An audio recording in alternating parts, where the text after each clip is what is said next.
Moi bons días a todos. Benvidos a todos e a todas a este evento. Eu sou Neva Ezcurra, son a técnico de xestión de proxectos europeos do Concello de Santiago e serei a persoa encargada de conducir este evento e presentar aos poñentes e as persoas que van participar neste evento. Non quería comenzar sen antes dedicar unhas verbas de agradecemento a todas aquelas persoas que fixeron posible que este evento se poidera levar a cabo. Gracias aos compañeiros dos departamentos municipais de prensa, de protocolo, informática, medio ambiente, promoción económica do Concello de Santiago pola súa colaboración. Gracias tamén a Cristian Beade, da empresa Atlantic Ponte, encargado da parte de comunicación do proxecto europeo Tropa Verde. Gracias á empresa Miraxe, que está aquí colaborando con nós na retransmisión en directo deste evento. Gracias ao público que nos acompaña hoxe neste salón de actos e tamén ás persoas que nos siguen en directo a través da canle de YouTube do Concello de Santiago. E, por suposto, un agradecemento especial a todos os poñentes que hoxe se brindaron a colaborar con nós neste evento e explicarnos o traballo que están a desenvolver nos seus organismos e empresas. Con motivo da finalización do proxecto europeo Tropa Verde Reward and Recycling, pensábamos que sería interesante facer unha xornada sobre un tema que está de plena actualidade, como é a recollida diferenciada do lixo, a reciclaxe, a compostaxe e a economía circular. Sin máis dilacións, imos dar paso á inauguración do evento que correrá a cargo de Mila Castro, concelleira de Medio Ambiente do Concello de Santiago, e Rocío Montañés, que é a xefa de Área de Benestar Medioambiental e Servicios Básicos Comunitarios. Mila, cando queiras, tes a palabra. Moitas grazas, Eva. Bueno, moi bo día a todo o público que hoxe está congregado neste salón de acto e tamén, como non, a todos aqueles que nos están seguindo pola canle de YouTube do Concello de Santiago de Compostela. Benvidos a este evento de clausura do proxecto europeo Tropa Verde. Tropa Verde é unha iniciativa ambiental que naceu no ano 2015, foi impulsada polo Concello de Santiago co obxectivo de premiar as boas accións ambientais e concienciar a cidadanía desa importancia de reciclar os residuos dun xeito correcto. A iniciativa Tropa Verde baséase nunha plataforma de gamificación en liña que conecta a cidadanía os lugares onde se poden depositar eses residuos e os comercios e establezamentos de hostalería da cidade que colaboran ofrecendo descontos ou agasallos directos. No ano 2017, a iniciativa Tropa Verde foi recoñecida como unha boa práctica polo Secretariado do Programa Europeo URBAC. E Santiago foi a cidade que pasou a liderar unha rede de transferencia formada por 5 entidades locais doutros 5 países europeos: Grecia, Francia, Hungría, Portugal e Polonia. No conxunto do Estado foron 17 as cidades recoñecidas por URBAC polas súas boas prácticas, pero soamente Tropa Verde aborda temática ambiental. Nestes 7 anos de funcionamento desta iniciativa desenvolvida polo Concello de Santiago, as empresas Urbaser e Teimas Desenvolvemento acadou a adhesión de 4.065 socios, a participación de 150 patrocinadores locais, entregáronse 2.302 recompensas e realizáronse 15.168 accións de reciclaxe. No marco desta iniciativa tamén se levaron a cabo obradoiros, campañas de sensibilización e accións de sensibilización en colexios e tamén na rúa. Pensamos que a mellor maneira de poñer fin a este proxecto europeo era organizar un evento no que todas as entidades implicadas na xestión local dos residuos poideran participar e explicar o traballo que están levando a cabo.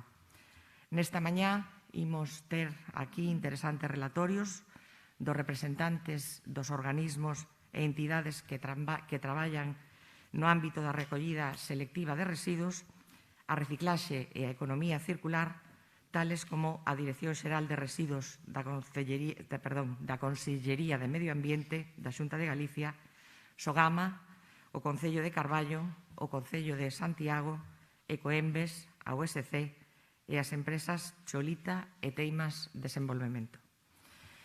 O reto que se enfrenta a Unión Europea nos vindeiros anos é de grande envergadura, dado que o novo marco normativo europeo previsto a través dun paquete de directivas europeas do ano 2018 establece ambiciosos obxectivos de reciclaxe de residuos municipais para os anos 2025, 2030 e 2035.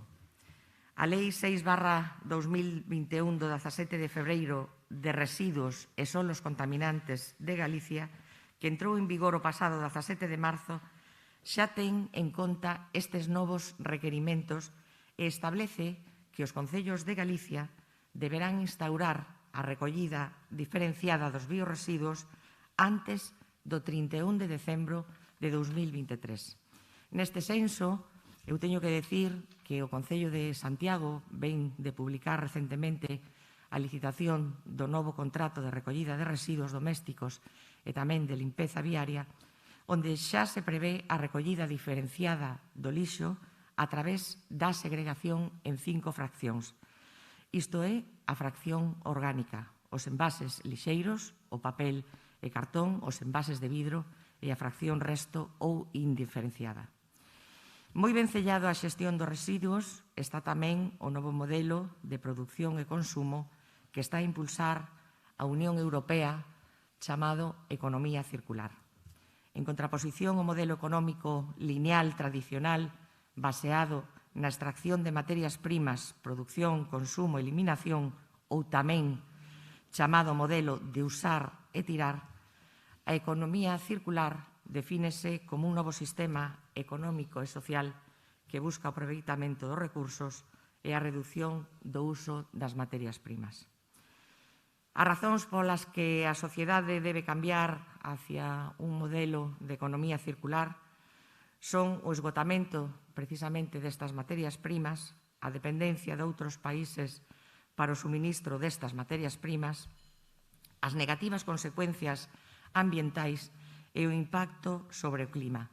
Avanzar hacia unha economía circular traerá, dende logo, importantes beneficios como a reducción dos residuos e gases de efecto invernadoiro, a seguridade no suministro de materias primas e o crecimento económico e do emprego. Estímase a creación aproximadamente de uns 700.000 postos de traballo na Unión Europea de cara ao 2030 vencellados á economía circular. Polo tanto, eu, sen máis, quero agradecer a todo o público que hoxe vai asistir neste salón de actos, agradecer especialmente a todos os ponentes a súa disponibilidade para colaborar co Concello de Santiago neste evento e explicar o traballo que están a desenvolver no seo do organismo ou empresa que representan. Eu só me queda desexarlles unha boa xornada e que, as ponencias que escoitemos hoxe aquí sirvan para visibilizar, para concienciar eso que necesita tanto o noso medio ambiente e é que o coidemos. Moitas grazas.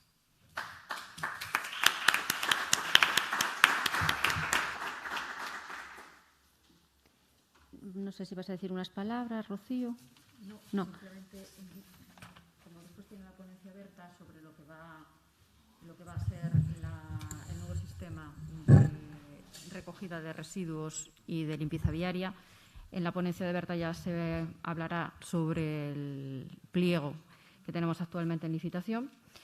Y nada, simplemente señalar que la idea del Concello de Santiago es buscar una interactuación entre la propia Administración, los ciudadanos y todas las empresas del ámbito de Santiago para conseguir efectivamente implantar los principios de la economía circular y buscar la transición hacia el residuo cero.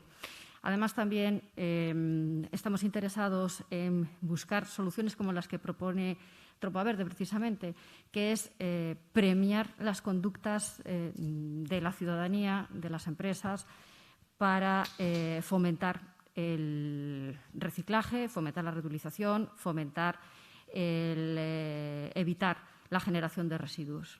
Entonces, a través de medidas como son las iniciativas de Tropa Verde, como esos reciclos que también tenemos, incluso medidas fiscales, se buscará no solamente sancionar ante los incumplimientos, sino precisamente promover esos buenos hábitos a través de premiar esas conductas o buenas prácticas. Entonces, nada, simplemente dar paso ya a los ponentes. Muchas gracias. Gracias, Mila. Gracias, Rocío.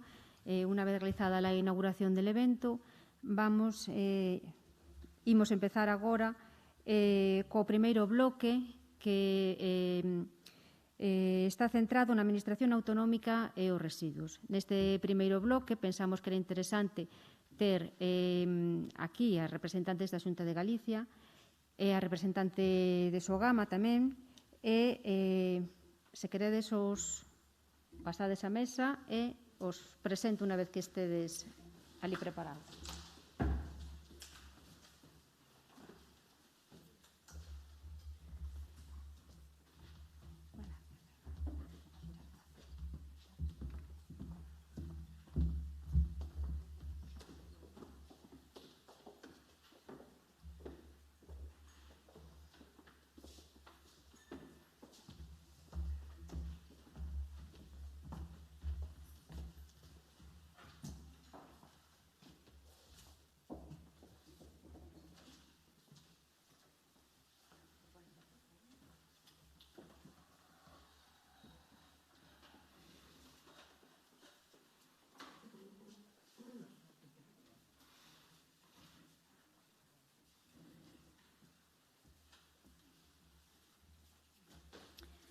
Ben, como os decía antes, neste primeiro bloque centrado na Administración Autonómica e os residuos, pensamos que era fundamental ter a intervención dun representante da Consellería de Medio Ambiente. Neste caso nos acompaña Xesús Castro López.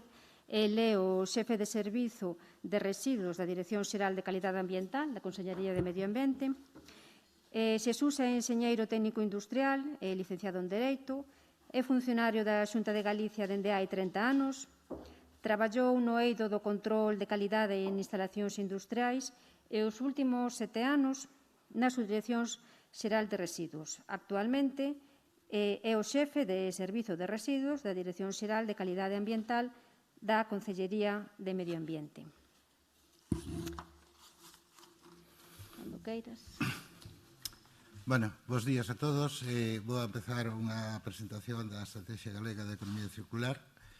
Espero, non hai xa desde o ano 2019 que foi elaborada, entonces vai ser unha presentación moi sinxela a través de 16 diapositivas que veñan un pouco a significar o que é o documento, non?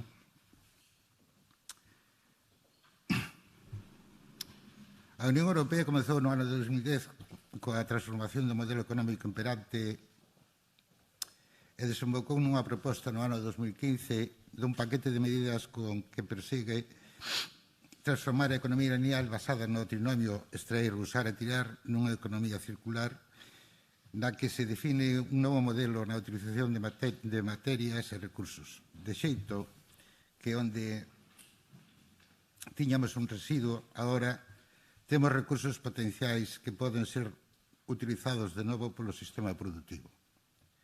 Este paquete de medidas inclúe un bon número de propostas que terán impacto importante nos máis diversos niveis, tanto productivo, económico, social, como ademais dos puramente ambientais.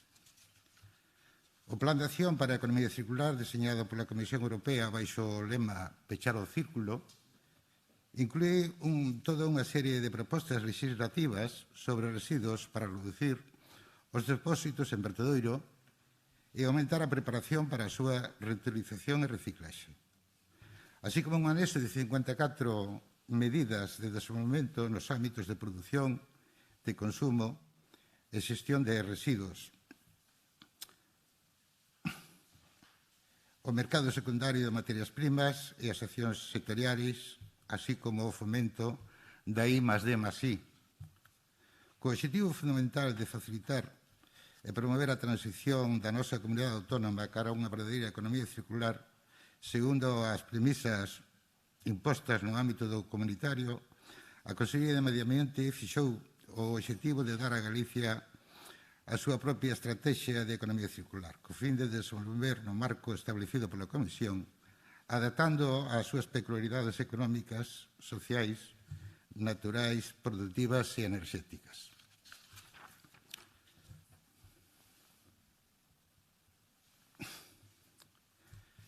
Que nos move? Pois o cambio de modelo. Crecemento sostible, uso eficiente dos recursos e unha economía hipocarbónica. Galicia está comprometida a impulsar un cambio co fin de prever o esgotamento dos recursos, pechar os ciclos de enerxía e dos materiais e facilitar un desenvolvemento sostible. Este cambio de modelo ten que impulsar desde todos os ámbitos da nosa sociedade. Neste punto, onde a política é a responsable de modificar estes modelos, buscando estrategias que melloren o noso futuro. É necesario, por tanto, contar con unha ferramenta para afrontar o reto de cambiar o modelo de crecemento, cara a un modelo que expón a economía circular, como única opción de futuro sostible. É por iso que nace a estrategia, un documento vivo con capacidade para adaptarse á sociedade galega actual e futura, que permite establecer as bases que facilitan o cambio cara a unha economía circular e que propicie a aparición de novos modelos de negocio baseados na ecoinnovación ou ecodeseño e no fomento de fórmulas colaborativas. O proceso para provocar unha economía intensiva no uso de combustibles fósiles se converte en outra de baixo consumo fósil hasta alcanzar unha pegada de carbono cero, é dicir, hasta que todas as súas emisións son compensadas, neutralizadas, mediante estrategias de captación e almacenamento do carbono. A Unión Europea adquiriu o compromiso de reducir colectivamente as súas emisións de gases de efecto invernadoiro a lo menos nun 40% no ano 2030.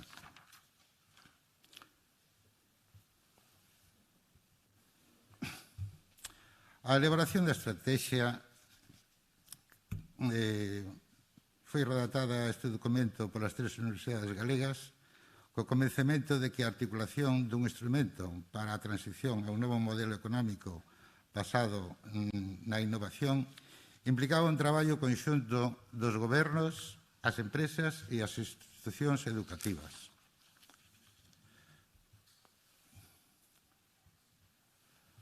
Os obxectivos da estrategia.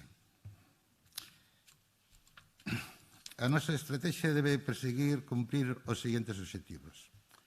Fomentar o ecodiseño na cultura empresarial avaliando a forma na que se diseña, fabrica, transporta, úsase e xestiona o produto ata a final da súa vida útil. Lograr unha sociedade cada vez máis concienciada que cambie os seus hábitos de consumo incorporando criterios ambientais na súa decisión de compra.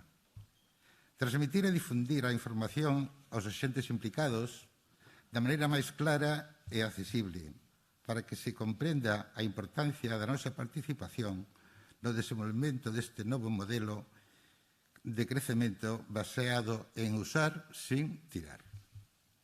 Pechar os ciclos de produción mediante a optimización dos recursos para avanzar cara a modelos máis sostibles. Un factor determinante do modelo industrial productivista aínda imperante son os ciclos abertos de produción que consumen recursos naturais sen repoñelos e xeran residuos que non son aproveitados noutros procesos. Considérase viable producir sin contaminar. transformando os modelos de produción lineal cara a modelos de produción cíclica. Seguindo os máis obxectivos, que sería reducir o desperdicio alimentario como un dos principais retos do sector agroalimentario e da sociedade, poñer en valor os recursos materiais e humanos no territorio para combater o despoboamento rural e facer da economía circular o novo motor demográfico do rural, da horta á mesa. Optar por criterios urbanísticos encamiñados a conseguir uns asentamentos máis sostibles que minimicen o uso do solo, promovendo o enfoque do ciclo de vida na construción e no urbanismo. Fomentar a reutilización da auga. Este modelo de consumo debe cambiar a un modelo sostible e competitivo que faga o uso eficiente do recurso. E, finalmente, priorizar a aplicación efectiva da xerarquía de residuos e promover unha recollida separada de calidade.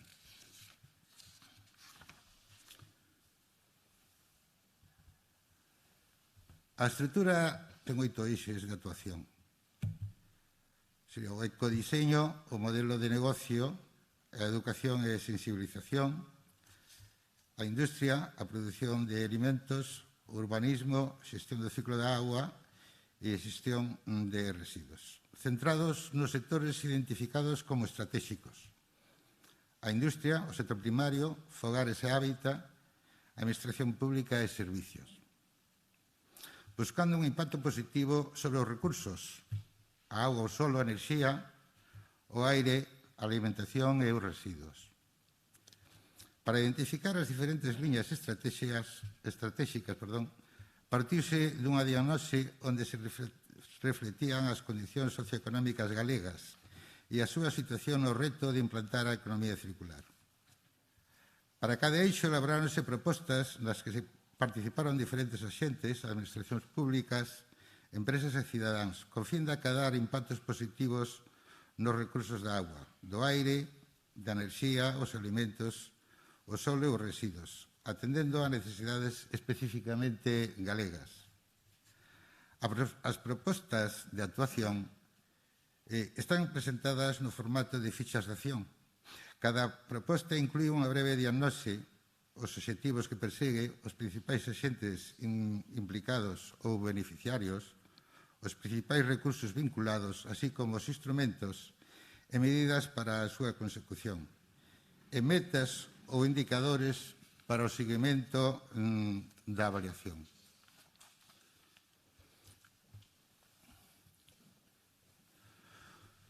O primeiro eixe, que sería o ecodeseño, para poder cumprir cos obxectivos sinalados en cada un deles, definíronse as liñas programáticas que se deben seguir. Dentro de cada unha delas desenvolvéronse ata un total de 60 medidas. Para que os sistemas de produción poidan avanzar cara á economía circular é necesario rediseñar os procesos de fabricación para lograr que sexan máis eficientes. Os procesos de fabricación empezan no propio diseño de produtos, por elo a estrategia aposta pola innovación aliñada co ecodiseño e a optimización no uso de recursos materiais para acadar menos impactos en toda a cadea de suministración. A estrategia que quere promover un consumo máis sostible, proporcionando aos consumidores unha maior visualización dos produtos e servicios ecodiseñados. E, ademais, poñerse en valor os recursos característicos do territorio galego, presentando atención ao sector pesqueiro, mineiro e agroalimentario, sin esquecer a maior circularidade que nos dan os produtos forestais.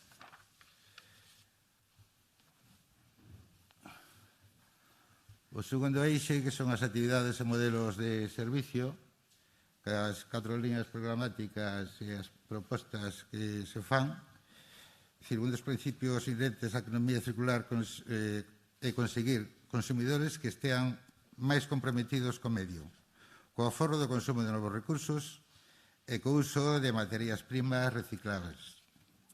Por elo, que a estrategia impulsará a creación de novos modelos de negocio que aproveitan o potencial cultural, xeográfico e demográfico de Galicia, Estes novos modelos de negocio fomentaránse coa formación, a cultura da reparación, da renovación e a mellora dos produtos. A servicialización que consiste en consumir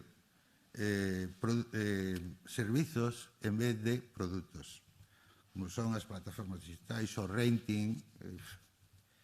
E, ademais, promoverase a creación de espazos colaborativos onde se dará valor á experiencia e os coñecementos prácticos da comunidade para lograr o alongamento da vida útil dos produtos.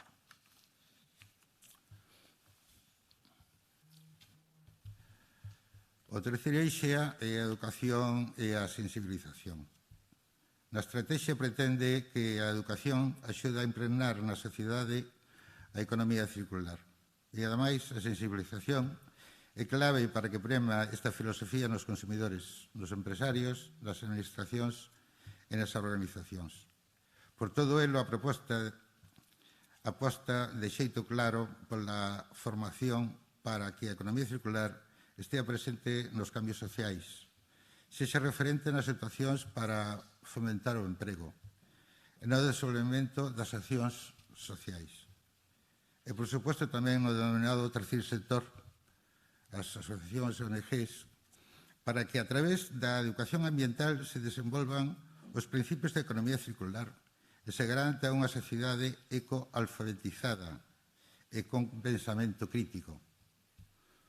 Unido a estas accións, propónse adaptar criterios avanzados de economía circular nas universidades, como el exemplo para a sociedade, mediante a elaboración de plans de economía circular.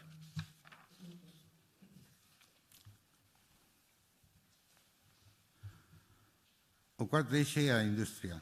No ámbito industrial, a estrategia aposta por apoiar a muda do sector galego cara a modelos máis circulares, baseados na ecoinnovación e na busca da eficiencia e no consumo de recursos, e para elo impulsará a creación de redes de cooperación entre parques industriais que fomentan a colaboración entre as empresas e que aproveiten as oportunidades que ofrecen cada unha delas, o que sería a chamada simbiose industrial.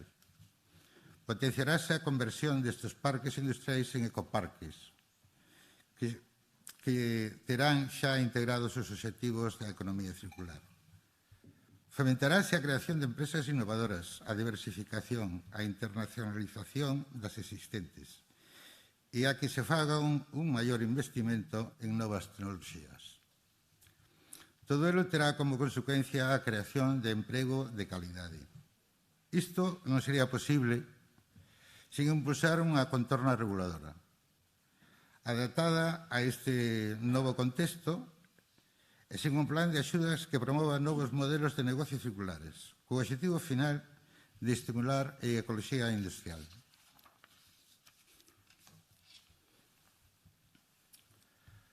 No quinto eixe, a produción de alimentos, o reto na produción de alimentos será a de xerar un novo modelo productivo capaz de producir alimentos de calidad e con menor impacto negativo. Será importante no sector primario incentivar, apoiar e fomentar a circularidade das actividades incluídas na cadea de valor dos alimentos, a colaboración entre o sector biotecnolóxico e o alimentario, o tratamento de residuos orgánicos in situ, a través de compostaxe e vermicompostaxe, e a planificación de desenvolvementos de programas de valorización de descartes pesqueiros, creando para elo un catálogo de oferta e demanda. Neste senso, actuarase tamén para sensibilizar ao sector sobre a necesidade de reducir o uso de plásticos non reciclables e asegurar o tratamento do residuo, impulsando para elo a I+D+I no desenvolvemento de liñas de investigación en materia de bioplásticos e envases de plástico que puedan ser reciclados, fomentando o seu emprego polo sector primario e a industria alimentaria. Por último, loitarase para previr o desperdicio alimentario con medidas que reduzan o volumen incorporado polos fogares ao lixo e evitando o rexeitamento dos alimentos. Debemos ter presente que o 56% do desperdicio alimentario que se produce nos fogares e na restauración ten que ver con decisións dos consumidores.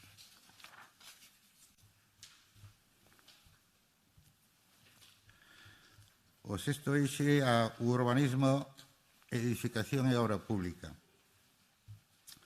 A construción representa un dos sectores con maior impacto ambiental e que xera unha alta porcentaxe de residuos, polo que será clave a transformación deste sector.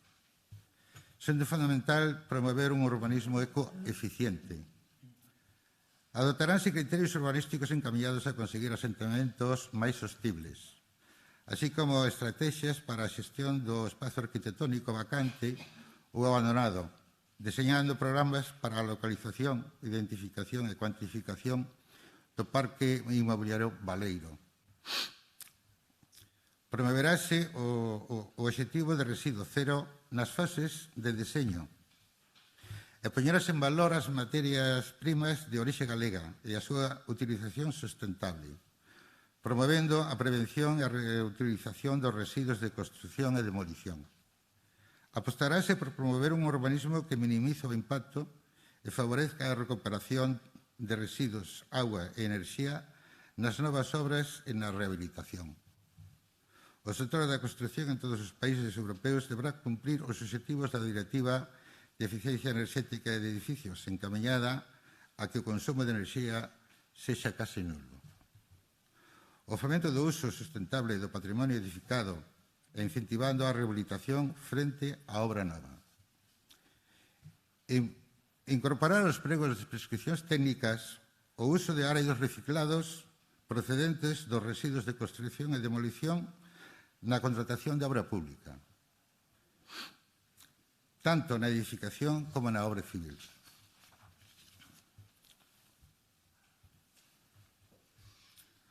O sétimo eixo, que é a xestión do ciclo da auga. A disponibilidade da auga está a mudar rapidamente, polo que é necesaria a planificación de accións que garantan o seu aproveitamento eficiente. Para poder facer fronte a este novo modelo, a estrategia apostará por unha xestión integradora e solidaria dos recursos hídricos e apostarase por promover o diseño, produción e uso de equipamentos eficientes na xestión da auga. Explorar novas formas de obtención e almacenamento da auga. Modernizar e sustituir as tubaxes existentes. Cuantificar as perdas da auga nas redes de sumidoiro e de abastecemento. Implantar sistemas de drenaxe urbanos sustentables. Ademais, estudaránse como reutilizar as augas residuais e será importante diagnosticar o estado actual dos acuíferos e niveis freáticos de Galicia para poder adoptar solucións precisas. A promoción de produtos de alto valor engadido a partir de auga residual urbana é unha das medidas destacadas do eixe, que busca diseñar novas e dar, así como readaptar as antigas, empregando a perspectiva da economía circular. Estas adaptacións propiciarán a incorporación de tecnoloxías que permitan aproveitar os subprodutos da sedar.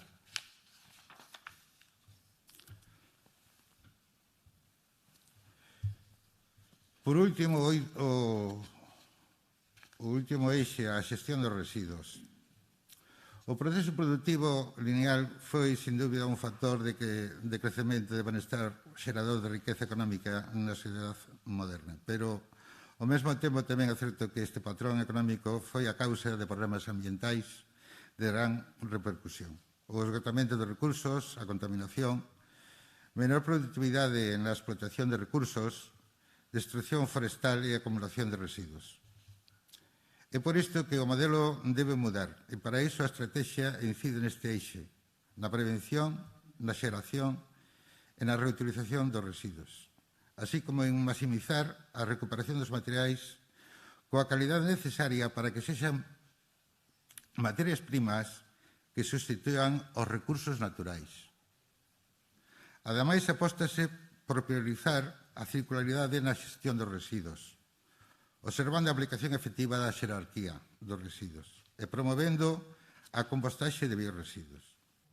Esta é unha medida que fixa como objetivo promover e maximizar o uso de diferentes modalidades de compostaxe in situ, buscando o mínimo de transporte tanto dos residuos como dos fertilizantes obtidos e garantindo a máxima calidad ambiental destes últimos.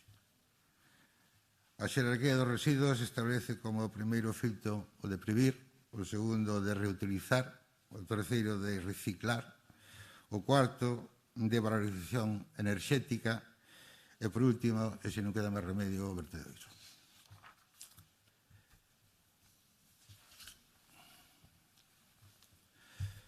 Planificación económica.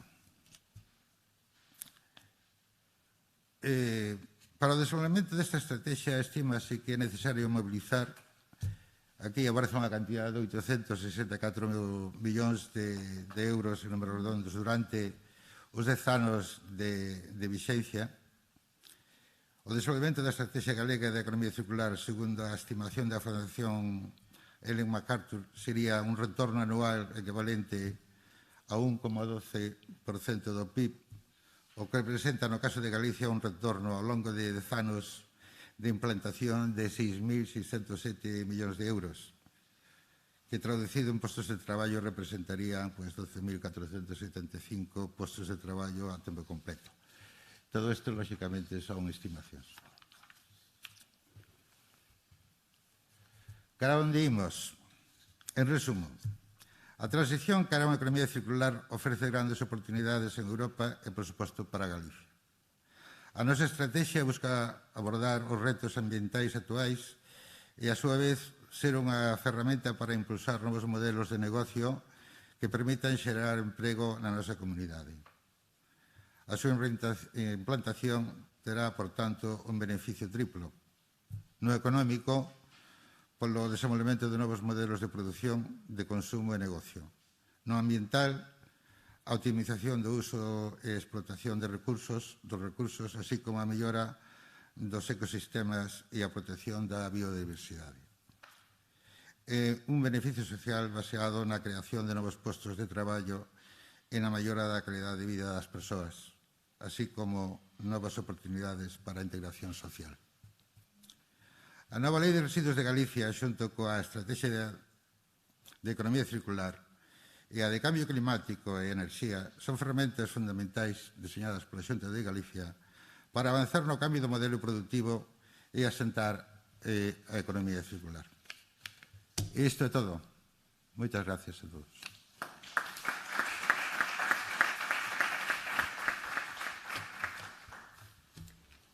Moitas gracias, Xesús. Dende logo, esta estrategia que nos acabas de presentar de Economía Circular de Galicia é un traballo intenso, complexo, exhaustivo.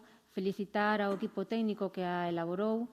E ben, dicir que o cambio de mentalidade de economía lineal a economía circular é o que nos espera de aquí nun futuro, non? Esta estrategia vai servir de folla de ruta para todas aquelas empresas que teñen que cambiar a súa mentalidade de negocio e incluir conceptos como a sostenibilidade, a economía circular no seu modelo de negocio. Gracias por este traballo, gracias por presentarnos esta iniciativa e gracias por participar.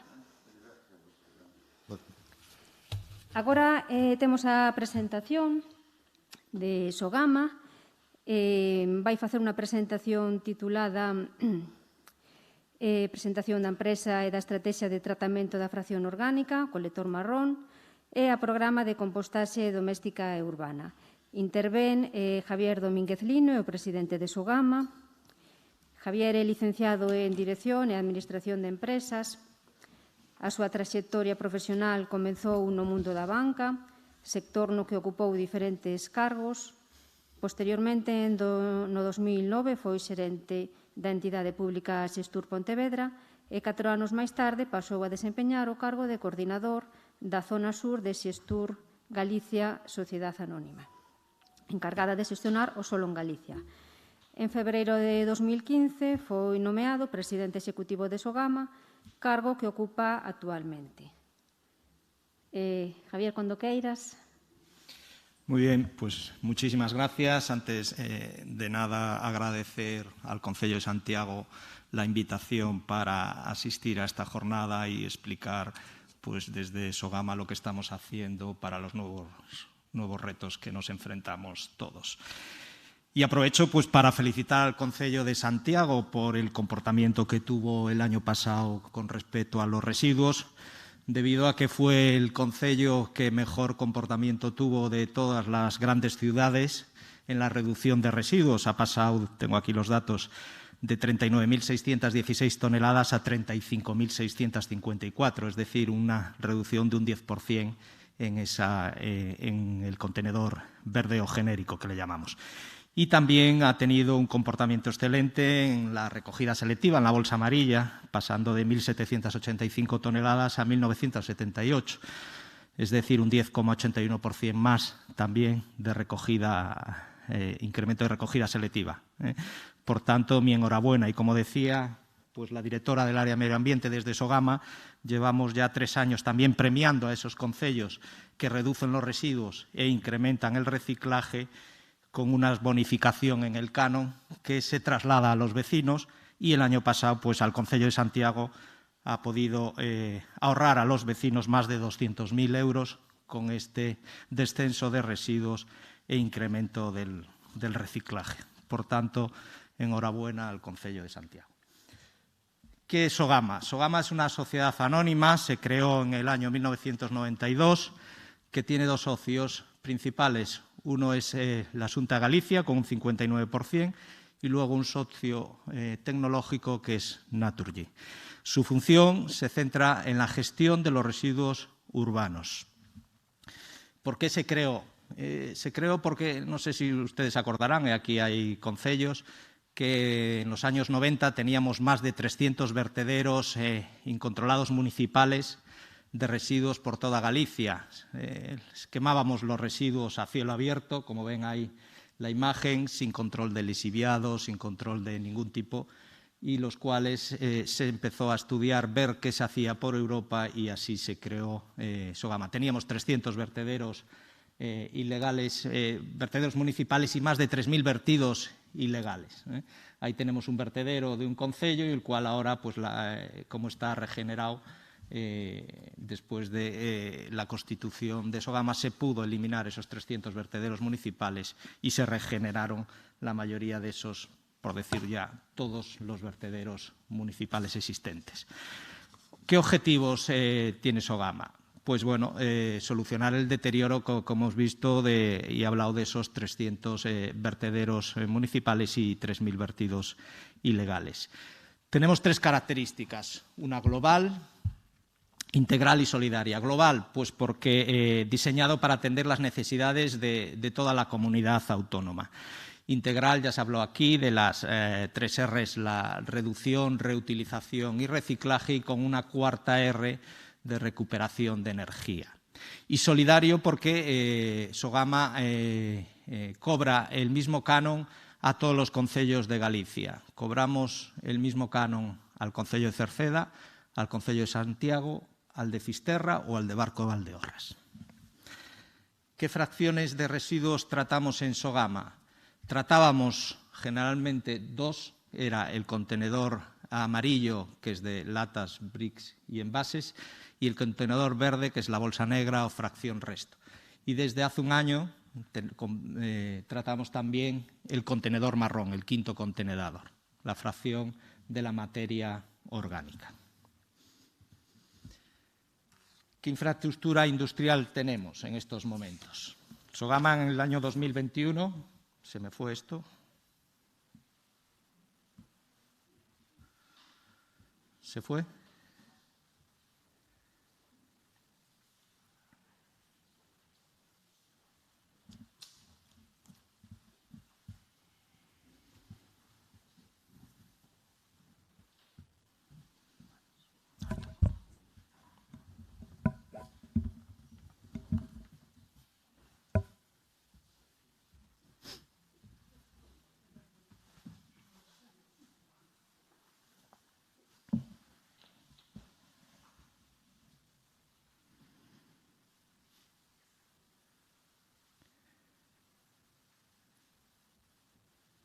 Sí. Vale. Bueno, nuestra infraestructura industrial se basa principalmente en el complejo medioambiental de Cerceda, donde estamos. Luego tenemos 37 plantas de transferencia y un vertedero de cola. Y ahora hemos incorporado ya una planta de compostaje industrial en Cerceda y vamos a incorporar una planta de compostaje, una por provincia, una en la provincia de Lugo, en Cervo, otra en la provincia de Orense, en Berín, y otra en la provincia de Pontevedra, en Vilanova de Arosa. Las 3 plantas están en polígonos industriales. El funcionamiento de una planta de transferencia pues es fácil. El camión de recogida llega a la planta de transferencia, trasvasa mediante un recolector con una tolva que va a unos contenedores más grandes de 20 toneladas, se compactan en ese contenedor y se trasladan a Sogama. ¿Cómo se trasladan esos contenedores de 20 toneladas? Pues hasta el 2016 el 25% iba por tren y el 75% venía por carretera. Cambiamos, finalizaba el contrato del transporte y en la nueva licitación sacamos un contrato combinado transporte y tren y hemos llegado a conseguir que el 55% a día de hoy de los residuos que llegan a Sogama vengan por tren y el restante, el 45%, venga por carretera. El tren es un medio mucho más respetuoso con el medio ambiente, menor siniestralidad y menos molestias ciudadanas. Tenemos previsto que en los próximos decenios pues, podamos transportar 3.750.000 toneladas de residuos y lo que supondrá un ahorro anual de una emisión de 2.300 toneladas de CO2 y cerca de 800.000 litros de gasoil de ahorro. El complejo medioambiental, tenemos una planta de clasificación de envases ligeros, el contenedor amarillo, luego una planta de reciclaje, tratamiento y elaboración de combustible, una planta de cogeneración, una planta de clasificación de materiales, la nueva, una que le llamamos PCM, un almacén de CDR, una planta termoeléctrica, una subestación eléctrica y nuestras oficinas. Estamos en Cerceda con una superficie de 65 hectáreas y tenemos a día de hoy una capacidad para tratar 1 millón de toneladas. Sogama, cuando se creó, tenía una capacidad para 550.000 toneladas. Teníamos un problema, sobre todo en verano y Navidades, cuando se incrementa el residuo un 20% y que teníamos que desviar al vertedero por falta de capacidad, pues 200, 300.000. En el 2008 llegamos a mandar 400.000 toneladas al vertedero directamente y a día de hoy ya somos capaces de tratar primeramente en Sogama todos los residuos, los 800.000 toneladas que nos llegan. Estamos hablando de 800 millones de kilos de residuos que nos llegan al año, más o menos tratamos 2.200.000 de kilos de residuos diarios. Los tratamos en Sogama, lo que podemos valorizar material lo valorizamos, lo que no podamos valorizar materialmente lo valorizamos energéticamente y los rechazos los llevamos al vertedero. Tenemos una potencia instalada de 50 megavatios en la planta termoeléctrica y 21 megavatios en la planta de cogeneración. Y producimos con los residuos que ustedes producimos en las casas, pues producimos 516.000 megavatios hora al año, lo cual equivale más o menos al 12% del consumo de la energía de los hogares gallegos. Esta es la planta de clasificación. Tenemos una planta de clasificación automática de los envases de plástico, latas y bricks. Y esta es la planta nueva que decía que tenía una capacidad de 1 millón de toneladas. Tenemos 5 líneas de 40 toneladas la hora y que podemos seleccionar 11 tipos de materiales y todos con una industria 4.0. Nos hemos gastado más de 32 millones de euros en los 2 últimos años en esta ampliación, en la cual, como le decía, tenemos una capacidad para tratar 1 millón de toneladas. Con la parte no reciclable, la que no podemos valorizar, como decía, materialmente, acondicionamos un combustible CDR en el cual con ello producimos, como le decía, en la planta termoeléctrica la energía supone el 12% del consumo de los hogares gallegos. Y quiero mostrarle esta tabla de emisiones porque siempre se habla de la contaminación de Sogama, de que contamina, que esas emisiones que son muy peligrosas para la población. Y eso, hace 3 años hacíamos un acto de recordatorio de los 25 años de Sogama y decía el alcalde de Cerceda que había vecinos que cuando se inauguró Sogama le decían que era un peligro, que igual había personas que igual podían nacer con 2 brazos, que las plantas iban a morir todas por alrededor, etcétera, ¿no? Bueno, y la realidad, 25 años que sigue funcionando y con estas emisiones. NOx, el óxido de nitrógeno, que es uno de los más problemáticos, pues de un límite de 200 miligramos metro cúbico, pues nosotros en la media del 2020 fueron 64,5%. O en dioxinias y furanos, que también es otro problemático, de un 0,100, pues nosotros tenemos un 0,025%, o sea, estamos en un 25% del máximo permitido. Por tanto, y el resto de las emisiones, como pueden ver ustedes, de los límites, la media está muy por debajo de esos límites y, además, siendo conscientes, y quiero recalcar, que las empresas industriales de valoración energética son las que tienen los requisitos medioambientales más importantes de todas las industrias. ¿Y qué genera la actividad de Sogama en puestos de trabajo? Pues 1.000 puestos de trabajo. Ahí trabajan 500 personas en turnos en 3 turnos, las 24 horas del día y los 365 días del año. Ustedes y nosotros todos producimos residuos todos los días, tenemos que ir cada vez reduciendo menos, pero ahí estamos a disposición de todos ustedes los 365 días y las 24 horas. Y esto lleva consigo que trabajan directamente 500 personas en Sogama y otras 500 indirectas. Estamos hablando de 1.000 personas en Sogama. Quiero traerles aquí qué es lo que hace Europa y cómo está Europa para saber el camino que tenemos que llegar para esos objetivos que hablaban antes también del 2025, del 55% del reciclaje. Ahí ven los países más avanzados, que pueden ser Alemania. La media de Europa está en el reciclaje más compostaje un 48%.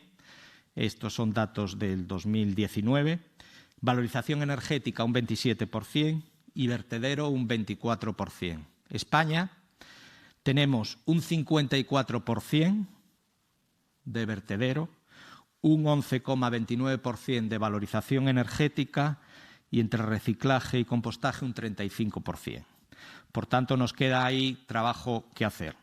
Alemania, por ejemplo, tiene un 66% de reciclaje y un 32% de valorización energética y un 0,82% de vertedero. Bueno, ese 0,82 yo no me lo creo. Cada país manda los datos como los manda, pero bueno, mandar al vertedero un 0,82 es muy difícil porque hay mucho rechazo que no se puede valorizar ni reciclar y esos datos no sé cómo computan ellos. Luego tenemos Holanda con un 57% y un 49% de valorización energética. O sea, aquí lo que quiero mostrarles es que el reciclaje es compatible con la valoración energética. Y esto es lo que Europa, los países del norte y todos los que han llegado ya a ese 50% del 2020 y algunos ya por encima de ese 55% del 2025, pues reciclan y valorizan energéticamente. Los países intermedios como España, ¿cómo están? Pues tenemos ahí a Polonia con un 43% de vertedero y reciclaje un 34%. España, como dije, un 35% y un 54% de vertedero. Y Portugal pues está un 30% de reciclaje y un 49% de vertedero. Y ya los países que peor están, que mandan pues mucho al vertedero, pues tienen ahí como Malta un 91% va al vertedero, Letonia un 56%, Croacia un 96%, etcétera, ¿no? Plantas de valorización energética en Europa. Bueno, pues este es el plano, el mapa por países. Hay en estos momentos en Europa 492 plantas de valorización energética, en los cuales se demuestra claramente pues, que dentro del eslabón primero está la reducción, el reciclaje, pero antes del vertedero tiene que haber una valoración energética y material primeramente. ¿Qué estamos haciendo desde Sogama? Y es lo que quiero exponerles de cara a poder cumplir ese 55% de reciclaje y, sobre todo, en la materia orgánica. Nosotros tenemos un programa de compostaje doméstico en Sogama, en el cual a día de hoy están adheridas más de 369 entidades, 207 concellos, 137 centros educativos y 25 colectivos sociales. Hemos repartido más de 15.300 composteiros, son de 390 a 400 litros y los repartimos de forma gratuita.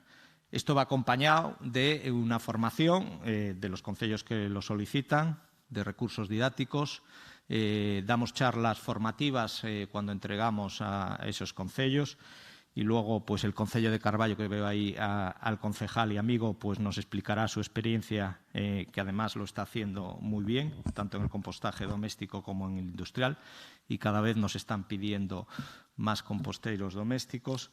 Y, como decía, hacemos una formación in situ a los vecinos en el momento que le entregamos esos composteros para que puedan saber y conocer cómo deben tratar esa materia orgánica. Tiene que haber un compromiso del concello correspondiente para hacer un seguimiento del tratamiento que se le da a los vecinos a esos composteros. Y aparte estamos en el proyecto de cooperación de transfronteriza llamado Resbaul con nuestros vecinos de Portugal. Vence ya este año el proyecto. Y sobre todo era promover la correcta gestión de los residuos a través de la valorización de la materia orgánica. Por parte de Galicia estábamos la Universidad de Santiago de Compostela, Sogama y el Centro de Valoración Ambiental, y por parte de Portugal estaba la Universidad de Miño, Lipor, que son pues una empresa también municipal tipo Sogama de Oporto, y el Centro de Valorización de Residuos y otra empresa de valorización y tratamiento de residuos sólidos urbanos, Braval. Compostaje industrial. ¿Qué es lo que vamos a hacer? Como se decía aquí al principio, a finales del año 2023, más tardar, los concellos tienen que tener implantado el quinto contenedor, el de la recogida selectiva de materia orgánica, en la cual pues, el concello de Santiago ya en su nuevo pliego ya va a establecerlo. A pesar de que se trata de una competencia municipal, la Xunta de Galicia ha diseñado una red de infraestructuras que complementará a otras públicas y privadas, tanto actuales como futuras que puedan surgir, para dar el servicio al conjunto de la comunidad autónoma. Como decía antes, Sogama construiremos 3 plantas de compostaje que añadiremos a la de que ya está construida en Cerceda, una en la provincia de Lugo, Ourense y Pontevedra, y pondremos a disposición de los concellos de Galicia. Nosotros tratamos los residuos de 295 concellos de Galicia, el 94%, que supone más o menos el 83% de la población, 2.240.000 habitantes, y pondremos a disposición 13 plantas de transferencia también, de las que tenemos, para que pueda haber ese trasvase también de esa materia orgánica en esas plantas de transferencia y desde ahí desviarlas a las plantas de compostaje. La ejecución, si todo va bien, de estas infraestructuras estará culminada en el último trimestre del 2020. Ahí está Cerceda, que es la planta que está en funcionamiento, Cervo, que estamos ya tramitando el pliego, Vilanova de Arosa y Verín. Aquí de la experiencia, y sobre todo para los concellos, y luego pues nos hablarán también, me imagino que el concello de Carballo, sí me gustaría destacar De la experiencia que tenemos de la planta de compostaje de Cerceda, los concellos que nos llevan la materia orgánica que tienen contenedores cerrados, sea con llave o con tarjeta, están teniendo un comportamiento y estamos consiguiendo una materia orgánica extraordinaria. Estamos hablando de un 96, un 97% de materia orgánica en ese contenedor marrón. Frente a eso, estamos hablando de un 3-4% de impropios, tenemos algún concello que tiene el contenedor abierto, ese quinto contenedor abierto, el contenedor marrón, y que no ha sido capaz, en un año que llevamos trabajando con la planta de Cerceda, de traernos materia orgánica a Sogama, porque los vecinos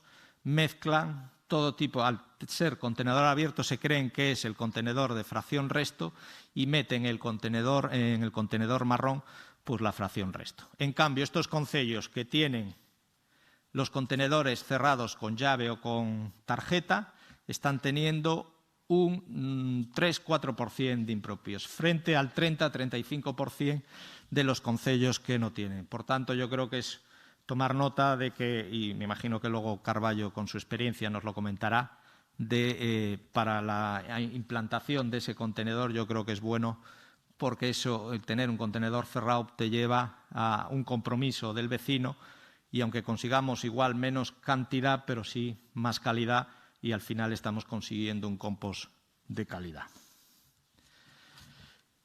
Esta es la planta de Cerceda, la cual tiene una capacidad para 15.000 toneladas año ampliable sin ningún problema y nuestro objetivo es una producción de compost entre 3.000 y 4.000 toneladas año.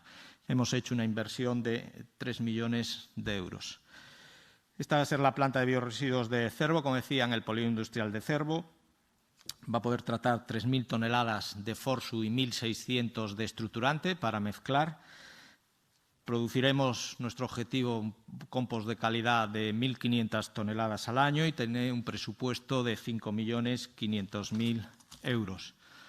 La planta de biorresiduos de Berín está en el polígono industrial de Berín, con una capacidad para 3.000 toneladas y 1.600 de estructurante y queremos conseguir un compost de 1.500 toneladas año de calidad y con un presupuesto de 5.500.000.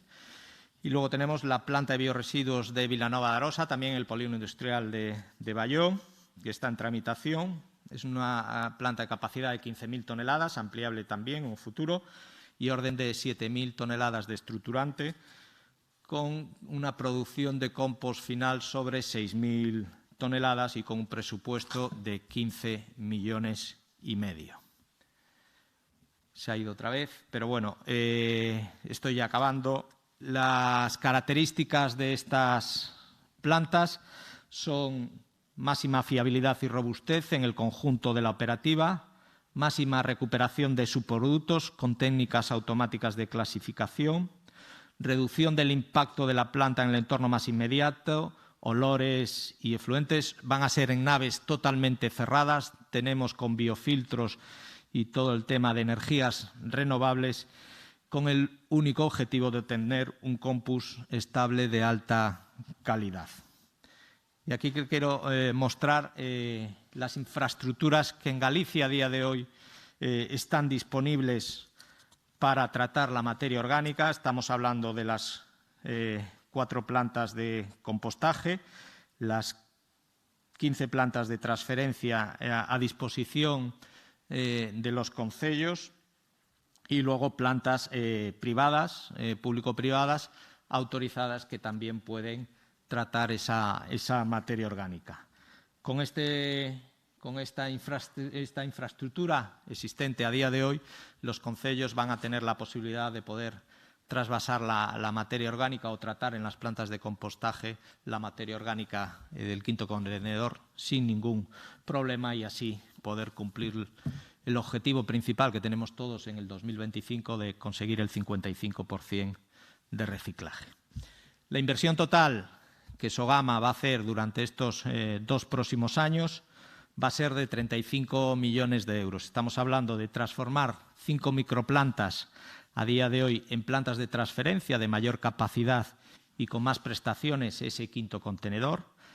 Cambio de ubicación de la planta de transferencia de CEC, la teníamos en un monte, pasarla a un polígono industrial con la posibilidad de implantar una tolva para el quinto contenedor de la materia orgánica. Vamos a adaptar, como decía antes, 7 plantas de transferencia para poder trasvasar esa materia orgánica a una tolva y en esas plantas de transferencia, y construcción de estas 3 nuevas plantas de biorresiduos.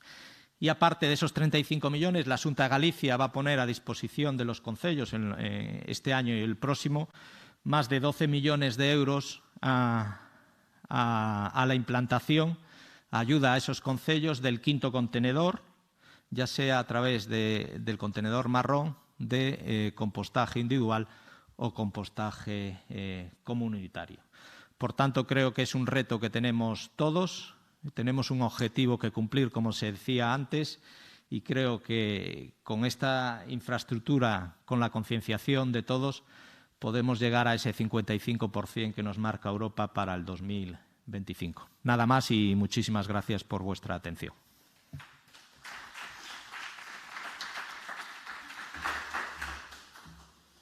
Muchas gracias, Javier, por tu intervención. Ha sido realmente ilustradora, clara, concisa.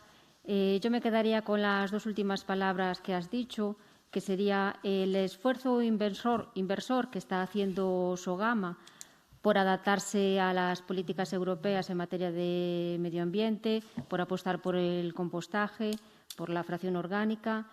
Y, bueno, hemos visto todos los planes de creación de plantas de compostaje que están en marcha y esa cantidad, esos 35 millones de euros que se van a invertir próximamente.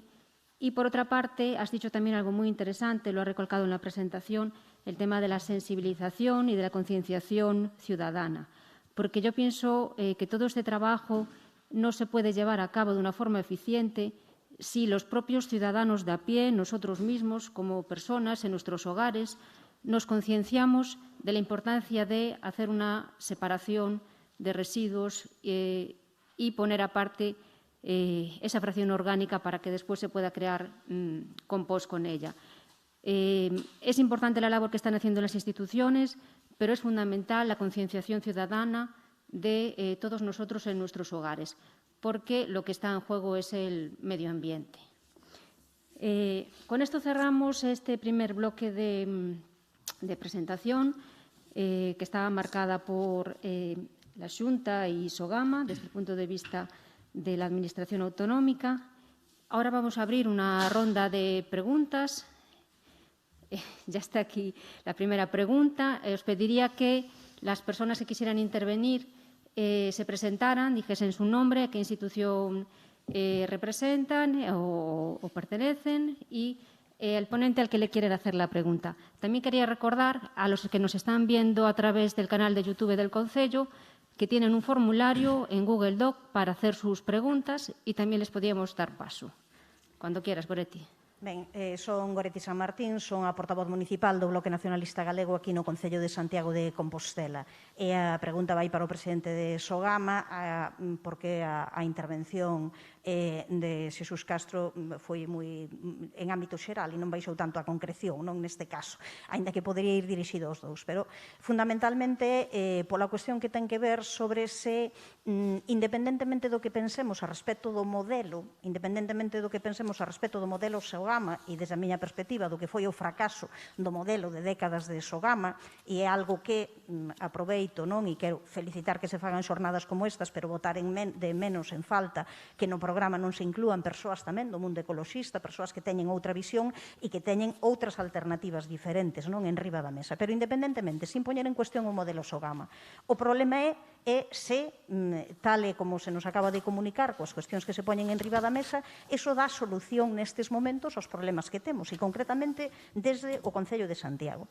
Claro, o presidente de Sogama acaba de dar unhas cifras que son xustamente unha cifra de que a planta de residuos de Cerceda, que sería a de compostaxe de Cerceda para tratamento de bioresiduos, que sería que nos correspondería, porque o resto, Cervo, Vilanova de Arousa ou Verín non nos corresponderían a nós, a planta de Cerceda pode procesar 15.000 toneladas ao ano de bioresiduos. Claro, solamente Santiago produciría 18.000 toneladas. Entón, iso é imposible de tratar. O lóxico é que esas toneladas de bioresiduos sexan dos concellos dos arredores, dos concellos da proximidade. É lóxico nun concello como Carballo, é lóxico nos dos concellos, o concello de Cerceda, é lóxico do concellos dos arredores, pero o normal sería que houvese unha planta de compostaxe na proximidade na comarca. O que custa, o que aquí se dixo, non, o transporte de residuos a Sogama, realmente eu creo que non é de recibo nestes momentos que se pense que con 50 kilómetros iso é suficiente. Non, temos que ir a casos de moitísimo máis proximidade. Entón, claro, o que quero poñer en riba da mesa é, claro, como se van a procesar eses bioresiduos, ou é que xa partimos do feito, que claro, pode ser do que se parta, e de que eses residuos o que se van recoller é unha mínima parte. Porque, claro, se collemos os datos de Sogama de 2019 sobre o nivel de reciclaxe de plásticos e envases lixeiros, o que se recolleu foi o 22% e o que se recuperou foi o 13%. Entón, estamos nuns niveis que, claro, cando se nos di agora, non, pero que si temos que chegar ao 55% en 2025. Claro, o problema é que non chegamos ao 50% en 2020 que acaba de pasar. Ese era o compromiso que tiñamos e que non fixemos. E que no Concello de Santiago estamos nun nivel de reciclaxe do 13, do 14%. Entón, ese é o problema que temos. Chega isto para o que se precisa, para o que se quere. É este un bon modelo? Eu, desde logo, desde o Bloque Nacionalista Galego entendemos que o máis lóxico sería planta de compostaxe nas proximidades, o máis lóxico sería non ir a trasladar a Sogama e non facer únicamente, claro, esas plantas de transferencia que ao final o que son é volver e seguir transportando residuos dun lado para outro. E logo, eu insisto, como se van cumprir as porcentaxes cando despois de 2 décadas Sogama o que demostrou é que é o que é capaz de reciclar, sexa de plásticos envases lixeiros ou sexa de residuo orgánico, é unha parte infimísima. E, desde logo, a anos luz, aínda que se poñen en dúbida, de moitos datos do resto de estados europeos. Bueno, muchísimas gracias. Hombre, hablar de fracaso, no sé, cuando el Concello de Santiago gobernó el bloque y sigue en Sogama, será por algo, no sé de qué fracaso se habla. Desde luego nosotros vamos a seguir trabajando. Yo no le molesté, o sea, yo le pido respeto. O sea, ustedes han gobernado la Xunta y han gobernado el Concello de Santiago y han seguido llamando a Sogama sus residuos. Si me habla de que solo tenemos que compostar, pues hombre, yo le hablaré de Guipúzcoa. Guipúzcoa gobernó el Bildu 4 años y lo que consiguieron es dedicarse solo al compostaje y colmataron todos los vertederos y luego al final tuvieron que llevar los residuos de Guipúzcoa a Navarra, a Santander, etcétera, por ese sistema de residuos únicamente del compostaje. Sogama es complementario a todos los sistemas existentes y que pueda haber. Y si desde luego conseguimos uno más eficiente que Sogama, le puedo decir que tanto la Xunta de Galicia como Sogama va a invertir en esos procesos más eficientes. Yo vengo a explicar mi libro y de lo que vamos a hacer. Desde luego, como se ha dicho aquí, hemos pasado de una economía lineal a una economía circular. Sogama se ha adaptado a los tiempos. Antes valorizábamos energéticamente un 60, un 70%. Nuestro objetivo para el 2025, para cumplir ese 55%, pues va a ser que tenemos que reciclar el 55%, el 30% más o menos de valorización energética, 30-35% y un 10% como máximo al vertedero. Si hace falta incrementar la planta de compostaje, como dije, se va a incrementar. Ahora, para iniciar todo este proceso tenemos que ir poco a poco. Estamos hablando de una inversión de 35 millones de euros. Hay que buscar un equilibrio entre la economía y el medio ambiente. Lo que no podemos poner es una planta de compostaje en cada comarca. Estamos hablando de que Santiago está a 30 kilómetros de la planta de compostaje, la cual va a tener capacidad, ojalá que el primer año esas 18.000 toneladas que usted dice de materia orgánica vayan a Cerceda. Ojalá, y no hay problema, que podemos ampliar. Pero miren los datos de recogida selectiva, se ha incrementado un 10% y son 1.300 toneladas. Nuestros estudios dicen que esa planta de 15.000 toneladas de aquí a 4 años va a dar suficiente cobertura a todos los concellos de alrededor de una distancia de 30 kilómetros. Se podía hacer una planta de compostaje en cada comarca, pero al final, ¿qué conseguimos? Que al final el compost hay que darle salida. Y lo que ha pasado en Guipúzcoa es que el compost al final acababa en el vertedero. Y yo no quiero hablar de otros sistemas, voy aquí a defender Sogama, pero me gustaría que fuese a visitar los otros 2 sistemas y que vea, no voy a decirlo yo, qué se hace con el compost que pueden hacer, que sacan los otros 2 sistemas existentes en Galicia. Por tanto, Sogama está invirtiendo, va a seguir invirtiendo. Si hay algo más eficiente, nosotros vamos a invertir. Ahora, el bloque ha gobernado en Santiago y ha gobernado en la Xunta de Galicia y ha seguido en Sogama. Por tanto, nosotros hemos modificado nuestro sistema, vamos a seguir modificándolo y nos vamos a adaptar para llegar, desde luego, en el 2020 no lo vamos a cumplir, pero no lo va a cumplir ni Galicia ni España. Y nuestro objetivo es cumplirlo en el 2025, ese 55%. Bien. A mí gustaríame dicir aquí algo, que era cada concello ten a oportunidade de facer a compostaxe comunitaria e aí estaría na man de todos os veciños, os cidadáns de cada concello en intentar facer a compostaxe en sitios en que teña que trasladarse vía nin tren, nin camión, nin nada por el estilo. E sería aí ao compromiso de todos os veciños en facer eso. Pero habría que contar con todos eles, terían que estar comprometidos en facer a compostaxe comunitaria. Se non se consigue facer eso, tens que buscarlle outra vía a fracción orgánica. Como faz? É un problema de compromiso, creo, das persoas de cada concello. Solamente eso, gracias. Moi ben, gracias. Se hai algunha pregunta máis no público. En caso de non haber ninguna pregunta máis, tampouco a través do canal de YouTube, imos facer unha pausa café de un cuarto de hora. A ver se ás 11:30 podemos voltar todos para seguir co segundo bloque. Grazas.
Moi ben, retomamos estas ponencias nesta conferencia final do proxecto europeo Tropa Verde que estamos a levar a cabo aquí no Salón de Actos do edificio Cersia, en Santiago de Compostela. Neste segundo bloque hemos pensado que era interesante traer a perspectiva da administración local. Entón, fixemos este bloque, Administración local e residuos,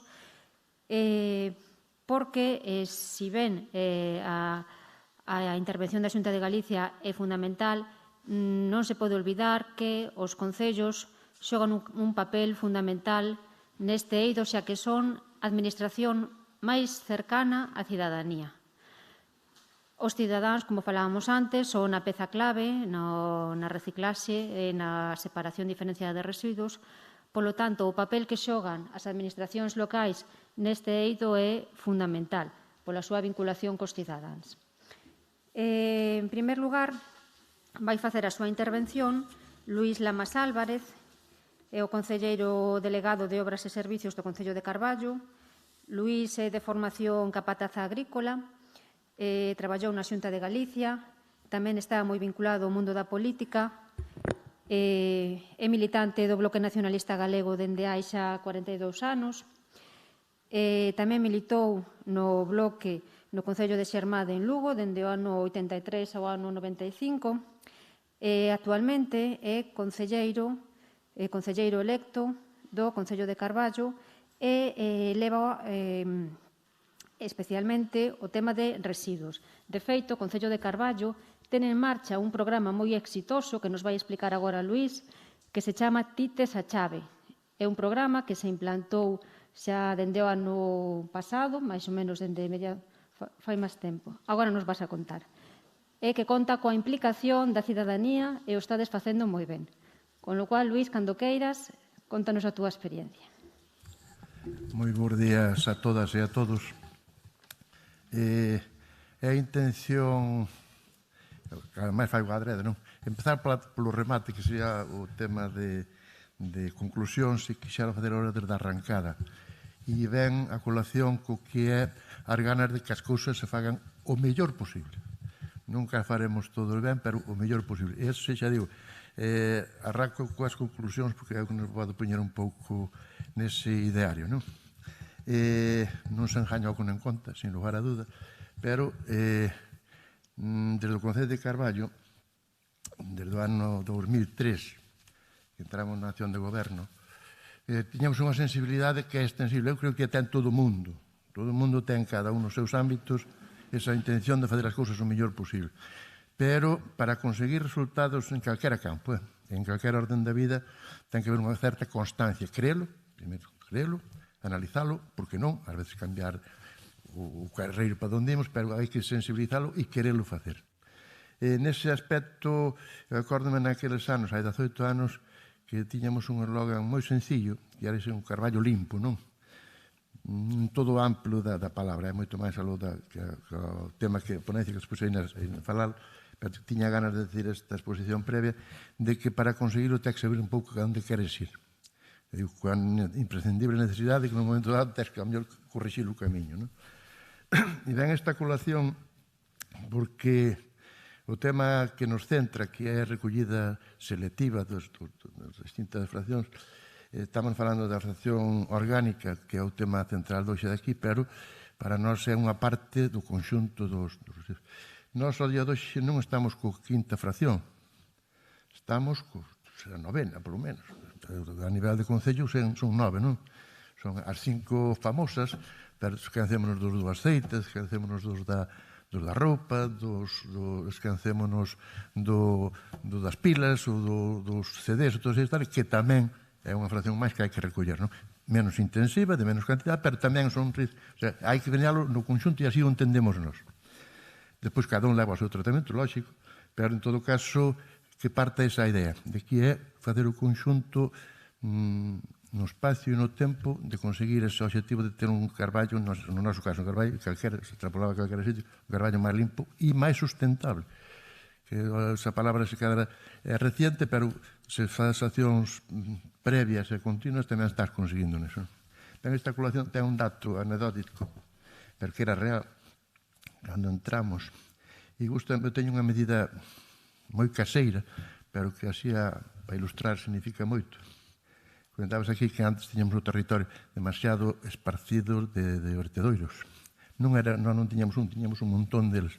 E a medida que utilizamos para erradicar eso foron camións bañeras, non? Eu teño sempre máis de 100 camións bañeras recollidas en vertedoiros por todo o territorio. Con unha cuestión que é esencial, e vou non aproveitar para dicilo agora e ao longo da charla. Con colaboración, que a mellor coñece o territorio, son os que o habitan, a xente que o habita. Quen máis vai agradecer o bon uso ou o bon destino das recollidas e tal, son os usuarios, que son quen nos sufren, padecen ou viven. Pois esa labor fixamos, acórdame desa anécdota dos 100 camións de lixo, recollémolo a aportación por parte do Concello, do personal, e buscando, meando por todo o Concello, pero tamén, eso sería ineficaz se non contáramos con eso, coa colaboración dos veciños que iban dicindo, empezaba, e preguntaba, en tal sitio hai un vertedoiro, en tal sitio hai outro. Claro que houve incluso uns usuarios ambientais, que son xente das bicicletas e xente das motos tamén, porque non, que é un uso que dan ao monte tamén, tal, que nos encargaron de decirnos, oye, fixaron rutas, ali descubrimos os vertedoiros. Esa colaboración inicial fixenos creer no modelo de que temos que participar cos ciudadanos. Sin eso, ninguna política vai máis aló, porque a peito non o dá feito. Tens que ter esa conciencia cidadán. Arranco con esta exposición para cifralo neso, de que o beneficio ou o prexuicio que fagamos, facémolo nós. Non é o mundo que non lo van feito, somos nós que participamos. A partir deso, xa digo, iniciamos ese proceso que nunha das fases encontrámonos, estamos falando do ano 14, a sensibilidade polo tema da reciclaxe do orgánico, non? Tiñamos esa inquietude de que facer, estamos falando xa hai 8 anos, esa inquietude por conseguir que esa fracción que é a máis amplia dos residuos dun edificio, dunha familia, ou a fracción máis grande, porcentualmente en toneladas, sobre todo en toneladas, é o de o que son a materia orgánica en sí, que históricamente e tradicionalmente tiña un destino. Ou éramos porcos, ou era para galiñas, ou era para os cans, e o que non para facer o compost que xa se facía ao lado das casas, que sacabas da corte, e ir dándolle ese uso o destino, e que non creaba problemas con aquel modelo de asentamento e de vivencia no campo, non? Cando era o labrador. Hoxe, eso, hai que darlle, facendo o mesmo, hai que darlle outro sentido, non? Que é que nos espacios poblacionais que así o permite, que estamos falando do rural. Nós, Carballo, temos 31.000 habitantes, o Concello ten 31.000 habitantes, temos 313 núcleos, e a poboación do rural é máis ou menos o 40%, alrededor dos 11.000 habitantes, e o resto están no núcleo urbano. O sea, son dous asentamentos poblacionais totalmente distintos, non? Que teñen unhas condicións distintas. Tiñamos expandido toda a recollida de lixo por todo o territorio, pero esta situación, entrando xa no tema da materia orgánica, esta situación levou-nos a plantexar de que tiñamos que darlle dous tratamentos distintos aos sitios distintos de ámbito. É impensable que nun piso podes poñer un composteiro. Impensable. Ou unha pequena horta que tes ali no que é no rural, aí ter sitio para poñerlo, pero nun piso onde estás en altura non podes pensar. Entón, empezamos no 14, pola primeira fase de inquietude, que foi o establecemento, e hai que decirlo, en colaboración con programas de Sogama, que así está, empezamos co tema da compostaxe no rural, na vivenda unifamiliar. E aí creemos e empezamos con dúas intencións: dalo a conocer, pero tamén que nos servira como elemento concienciador para a sociedade. Donde íbamos estabelecendo non queríamos tanto cantidad como calidad. E así empezamos nos primeiros anos. O ritmo de establecemento eran favas contadas, que ibas a buscar casi a persona esta, aquela que te dará así un pouco máis inquietudes, E ibas ti eles a falalo. E desde o primeiro momento preocupámonos moito de que o establecemento, a implantación do composteiro individual que fose, eu chamo así, mimado, porque calquera innovación, calquera, que haxa para tal, se na arrancada non está mimada en posibles defectos sencillos, pero ti abandonos e acaba por crear un ánimo de animadversión hacia esa innovación. Ao revés, facendo ben, o que fai o efecto mancha de aceite, non? Ti faz tutelas e miras que non haxa problemas que non ten que existir, e faz outro efecto. E, bueno, aquel fixo está ben, vamos seguir os demais. Hoxe é o día, empezando no 14, hoxe é o día que a mínima campaña que faigas per publicitalo, xa a diario xa o están facendo, non? Pero publicitas e venche a xente, estamos falando no concreto do compostaxe de vivenda, venche a xente a pedilo. O sea, oye, tendes eso. Por qué? Porque se yo dixo o primo, o veciño, o irmán ou da parroquia do lado. Pero xa a xente, o sea, xa están metido na educación, eu chamo eso, perdonad a expresión, é a educación, neste caso ambiental, de como manexar as técnicas, non? Eso levounos a que, bueno, pues, tal como se ven aí, hubo experiencias de todo tipo, pero con esas 3 visitas, mínimo 3 visitas que se le han feito a cada usuario na súa propia horta. Pois unha sería un problema de ratos, outro sería un problema de falta de mosquitos, desche resposta a eso. Xa digo, hoxe é o día máis anecdóticamente acórdome, na arrancada, porque valía para todo, valía primeiro para facer a compostaxe, para utilizar o compost, para plantas, para o que fora, e houve algún tan curioso que hoxe morreu, a persona morreu, que era un troiteiro, pois incluso utilizaba o composteiro para pillar troitas para ir ás troitas e ter donde ter as miñocas, non? O sea, crear un ambiente digamos, de aceptación.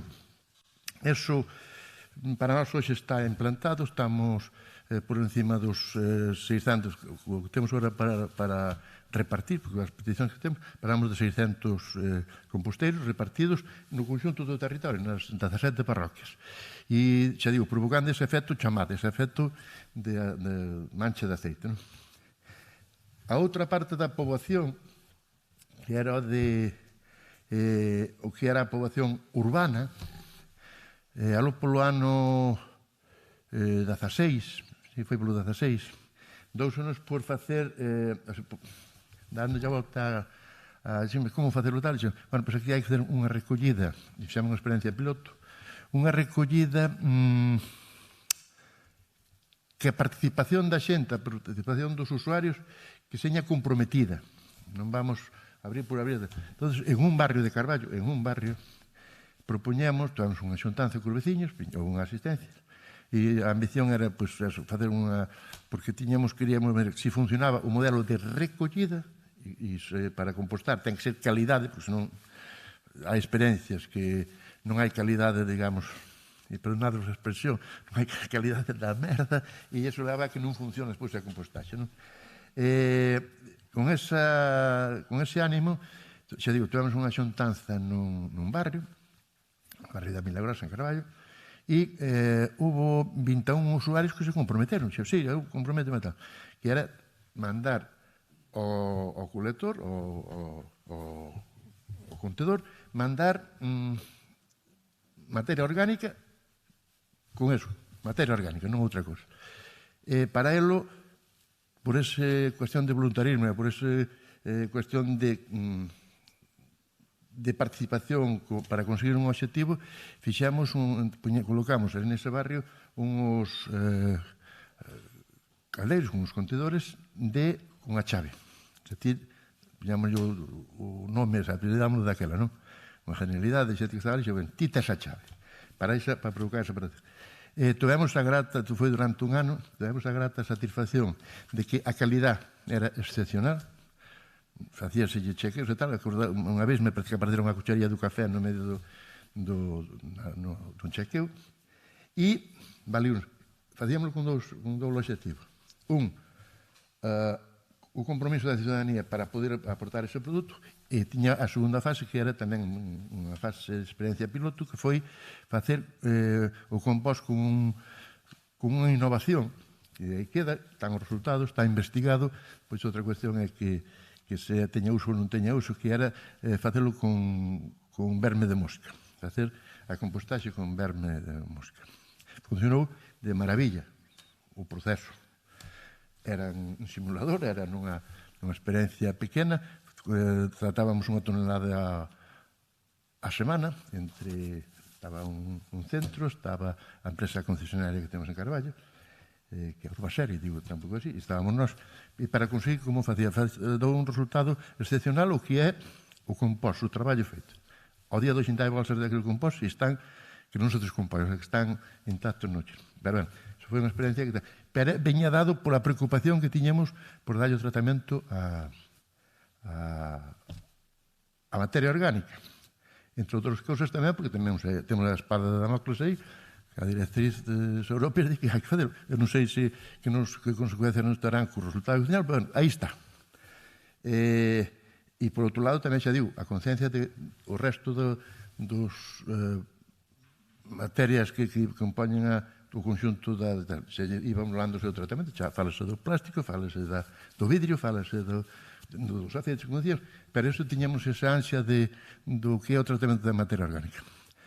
Paramos eso, estudiámoslo, valorámoslo, e xurdiu unha iniciativa, e hai que decir, por parte do Sogama, con modelo cuestionable ou non cuestionable, pero en todo caso, que era que facer coa materia orgánica, saliu a planta de compostaxe de Sogama. Nós estamos entregando directamente, como Concello, entregamos directamente os residuos, todo tipo de residuos, na planta, en Sogama, se non temos plantas de transferencia, ni moito menos. O Carballo está a 25 km da planta, o sea, o centro de Carballo e a planta de Sogama está a 25 km. E, bueno, xurdiu eso de que apareceu a implantación da planta de compostaxe en Sogama e valorámoslo, para que fazer outro infraestructura total cando temos accesibilidade inmediata para poder entregar. Constante de que ese transporte xa facíamos a diario o transporte de lixo, bueno, hai que mirar ver como habilitamos ou compatibilizar un dos gastos, un dos problemas que temos é o gasto de combustible que temos nas carreteras, non? Ver a merda de un lado para outro. Pois fixamos con unha modificación da propia concesión que temos coa empresa, fixamos unha modificación que nos supuxo a nivel de empresa pois un coste de un 10% a maiores e habilitaron o medio para fazer o transporte hasta Sogama. Eu penso que aquí hai alguna figura aí. Son das campañas que decíamos.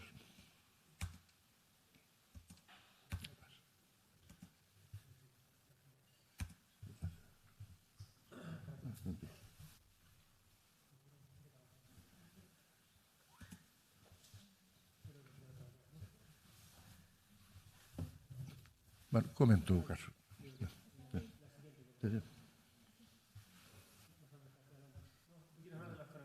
Sí, no, é do sistema de transporte.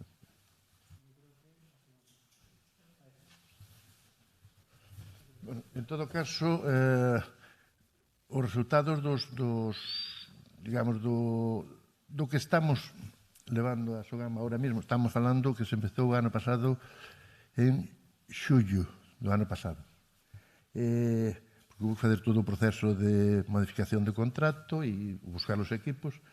E ao día de hoxe, en fracción orgánica, estamos aportando de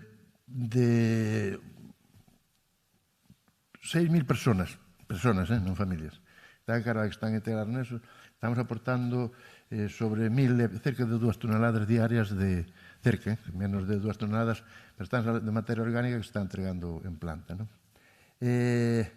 Son cantidades que hai moito que mellorar, pero que procuramos, e repito, vou má primeira intervención, o que estamos moi satisfeitos é que a participación da veciñanza no aporte é boa. Esta semana pasousenos por parte de Sogama un test de clasificación de tal, e estábamos no 96% de calidade, e había impropios como eran, sobre un 3%, ou sea, dese 4%, un 3% eran bolsas. porque claro, ten que ir metidas en bolsas dentro do xime, non? Pero, bueno, esa participación da xente e o que comentábamos antes, non? Un vai dicindo outro, é lento, non é que non nos damos por satisfeitos, pero, cando menos, consideramos que é eficaz. E pouco máis que hai que decir do tema, se extrapola ao nivel de país, creo que temos moito que facer. Se vale o modelo, aí está para o resto da xente e pouco máis teño que decir, non?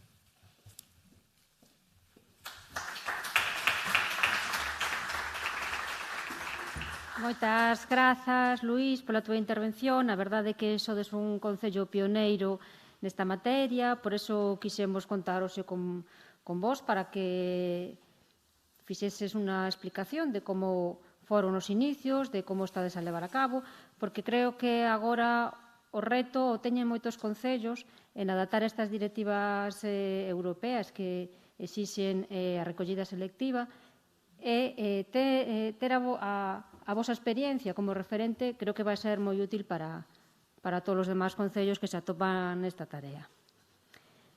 Agora seguimos adiante.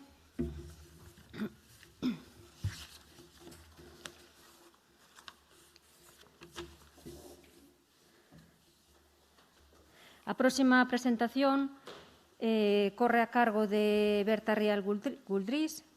Ela é técnica do Departamento de Medio Ambiente do Concello de Santiago.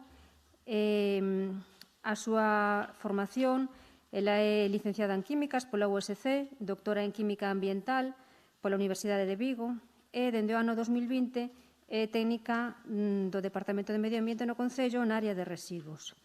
A súa ponencia vai versar sobre a nova xestión de residuos urbanos e limpeza viaria no Concello de Santiago. O Concello de Santiago acaba de sacar a licitación o novo contrato por 10 anos de recollida de residuos sólidos urbanos e limpeza viaria. Nesta contrata xa se aposta por esta recollida diferenciada de residuos coa fracción orgánica por separado a través do colector marrón. Cando queiras, Berta. Bueno, pois, ante todo, bo día. E dar as gracias aos que fixeron posible esta charla, aos asistentes, tanto os que estades presencialmente como os que nos seguides a través dos diferentes medios. E por outro lado, bueno, tendes que perdoar porque, tal como dixo Eva, pois estamos nun momento de voráxine total, porque estamos ca licitación do prego de residuos, un prego que non só extenso, senón que é moi denso, que foi moi pensado, moi traballado, e que, bueno, que se basa nos principios que xa se estiveron comentando ao longo de toda a mañán, nuns principios de economía circular, na loita contra o cambio climático a través dun principio de coherencia entre a política de residuos coa estrategia do cambio climático, supeditando en todo momento a política de residuos á estrategia. E, por outro lado, outro dos pilares importantes no que se basa é na estabilización e na reducción da produción de residuos. Neste momento é imprescindible esta disociación. Non podemos seguir ca relación, co vínculo entre o crecemento económico dunha sociedade e o sistema de produción de residuos. Este vínculo ten que disminuir. Todos estes pilares levan unha trayectoria que non empezou, non quero decir que empezara no ano 2010 na Unión Europea, porque, eu sabeño a miña tesis doutoral foi a Xenda 21 local, que era unha ferramenta para conseguir o desenvolvemento sostible. Entonces, non podo decir que empezara no 2010. No 2010 sí que é verdade que a Unión Europea comenzou a transformación deste modelo económico, co 7º programa de acción da Unión en materia de medio ambiente ata 2020, que se titulaba Vivir ben, respetando os límites do noso planeta.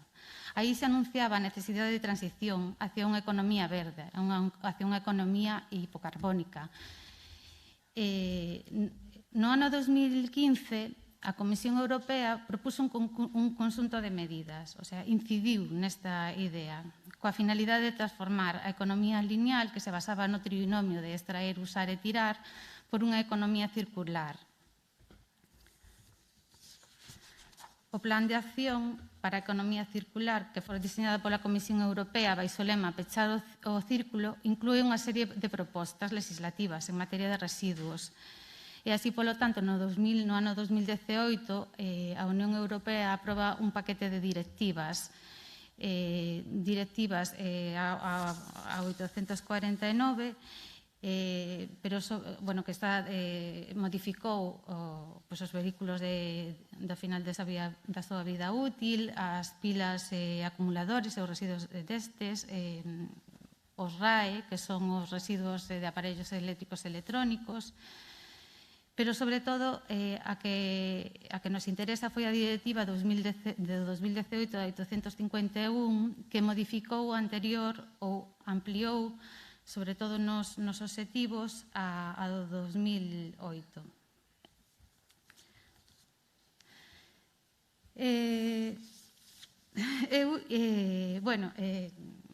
Podo seguir falando de normativas europeas, estatais e autonómicas, pero, ao longo de mañán dime conta que realmente o que agora interesa é o prego, a licitación do contrato. Entonces, cambiei un pouco a presentación, dixen eu, como se materializa toda esta normativa no noso contrato de licitación. Entre todas as medidas que hai no prego, eu escollín 3, o sea, as que a min me pareceron das máis significativas. Entre elas son o sistema de xestión intelixente dos servicios de recollida, que está como un dos requisitos e ten un apartado especial, se desarrolla ao longo do prego, no anexo número 2, aí se recolle especificamente. Tamén a sustitución do combustible dos vehículos de recollida, que pasamos a un combustible máis limpo, menos contaminante, co que decía ao principio, unha coherencia da política de residuos e da estrategia e do cambio climático.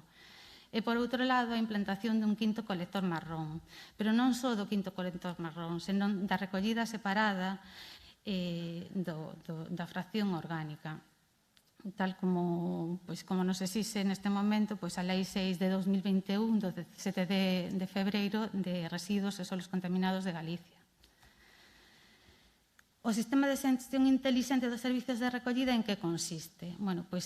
Consiste nunha implantación dun sistema tanto de software como de hardware que nos permite unha transmisión de información tanto dos diferentes tipos de colectores que se van a instaurar na rúa e na situación dos vehículos recolectores e dos seus recorridos.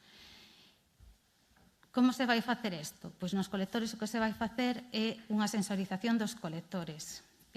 Todos os colectores da fracción orgánica restro en envases lixeiros van a ter un sensor volumétrico que nos vai permitir coñecer o enchido, o porcentaxe de enchido dese colector. Por outro lado, tamén se inclúen sensores de temperatura e de movimentos bruscos para evitar ou para detectar actos vandálicos. Todos estes contedores ou colectores van a estar xeolocalizados polo cal vaise poder detectar a tempo real o contido, a capacidade de enchido, o volumen que ten e nunca se vai permitir, ou esa é a nosa idea, que se supere o 70 ou 75% da capacidade deste colector.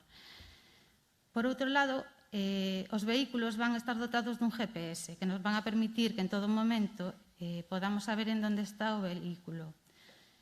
Isto para que nos sirve? Pois nos sirve un pouco para optimizar as rutas e os percorridos, para minimizar o combustible, os medios humanos e para poder, como vos diría, é un sistema dinámico, o sea, que vai ir cambiando, que se vai ir modificando a cidadanía, aos usos dos colectores e a capacidade dos mesmos. Esa é a idea, o sea, un sistema dinámico que faga que os cidadáns e a administración se vayan amoldando as rutinas. Por outro lado, a recollida separada da fracción orgánica da que tanto se está falando durante toda a mañán. Esta implantación dá cumprimento tanto a normativa europea de residuos como a lei do 22 do 2021 do 28 de xullo de residuos e solos contaminados, que foi a transposición da directiva do 2008, do 98, e a nova lei de residuos 6 de 2021, na que se establece que os concellos deberán instaurar a recollida separada dos biorresiduos nos servicios de xestión de residuos municipais. Todo isto antes do 31 de decembro de 2021.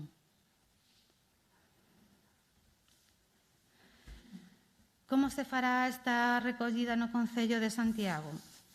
Bueno, aquí teño que decir e teño que facer un alto que o Concello de Santiago ten unhas características especiais.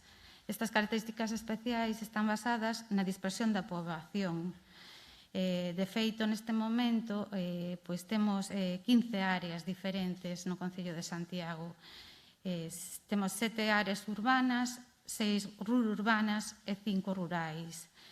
Estas clasificacións están feitas a partir do índice de ruralidade que xestionou e calculou a Xunta de Galicia, que unha empresa que tivemos contratada nos fixo.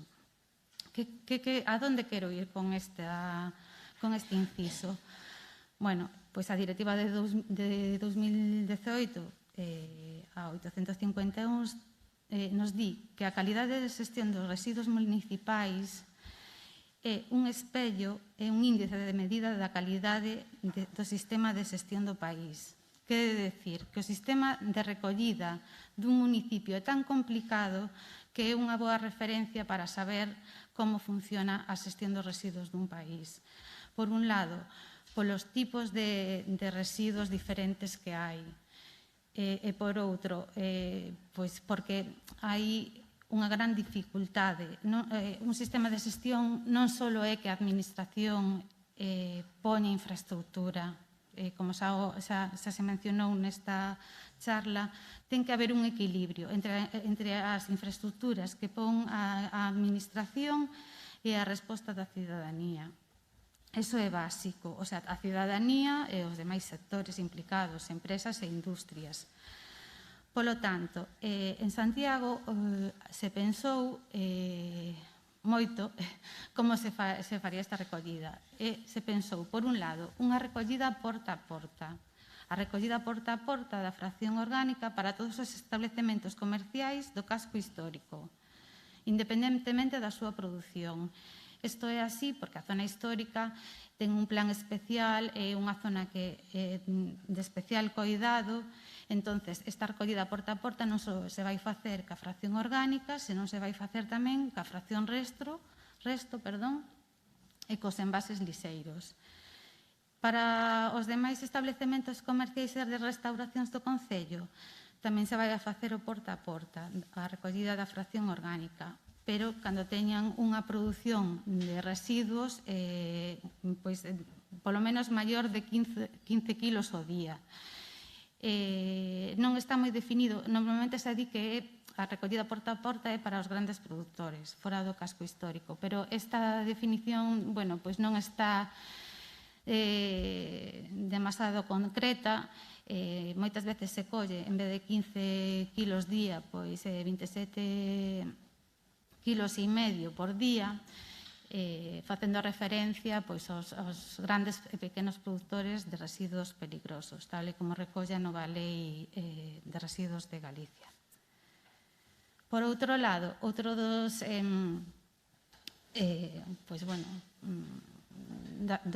como se vai recoller no que non son comercios ou actividades de restauración. Pois se vais a facer unha recollida separada a través do 5º colector marrón. No Concello de Santiago se decidiu tamén colectores de acceso controlado. Polo mesmo que estamos coitando. Pois para evitar a aportación, por un lado, anónima, por outro lado, que non haxa impropios, que a cidadanía non vexa que é un colector resto no que pode botar todo. Entón, estes colectores van a levar integrados un sistema de peche electrónico que se abrirá cunha tarxeta de identificación por radiofrecuencia. Que todas as persoas non vai a ser excluíntes, sino que todas as persoas interesadas poderán solicitalo co único compromiso de realizar unha correcta separación selectiva na súa casa da fracción orgánica. Por iso, neste punto, sí que temos e faremos especial hincapé en campañas de concienciación e difusión. No prego está recollido un importe, creo que de 240.000 euros os 2 primeiros anos para este tipo de campañas de concienciación. Este canon se incrementou agora no prego tamén un pouco por eso, porque sabemos e somos conscientes de que temos que facer moitas campañas de difusión e concienciación para que a cidadanía faga unha boa separación na súa casa. E por qué? Pois porque que o compost, que o produto final da compostaxe vai a sair ben e que este proceso vai a ter éxito, empeza por cada un de nós, nas nosas casas, en poder facer ben unha recollida, unha separación selectiva. Outra das maneiras que temos pensado eu agora puxen compostaxe doméstica e compostaxe comunitaria, aparecen aí dúas líneas pobres que non teñen moito que tal, non é por nada, simplemente porque, como xa vos comentaba ao principio da charla, estamos nun momento de intensidade de carga laboral inmensa, pero non por eso teñen menos importancia. De feito, tal como se dixo, a compostaxe doméstica é unha das ferramentas importantes que debemos de difundir e de concienciar a xente, porque é unha ferramenta que nos dá moitos beneficios, tanto económicos como a nivel ambiental, porque neste caso os residuos que nos da fracción orgánica que nos xeneramos en casa se quedan na nosa casa. Non necesitamos leválos nin transportalos, senón que o círculo se pecha, o círculo do que estamos falando se pecha na nosa casa. Que pasa? Que non todas as persoas de Santiago teñen un xardín en donde ter un composteiro doméstico. Para iso hai outra opción, a compostaxe comunitaria. No prego tamén se fomenta, se valora as illas de compostaxe comunitario. Pero con todo isto, o que quero decir é que a fracción orgánica se pode recoller e se pode compostar de diferentes xeitos. E que cando un concello é tan grande e tan diferente na súa dispersión como é Santiago, hai que elexir unha destas alternativas que non son excluíntes en ningún momento. Poderíamos seguir falando do prego toda a mañán, pero supoño que as pinceladas tamén prefiro deixar un pouco de tempo para calquer tipo de pregunta que haxa sobre este tema.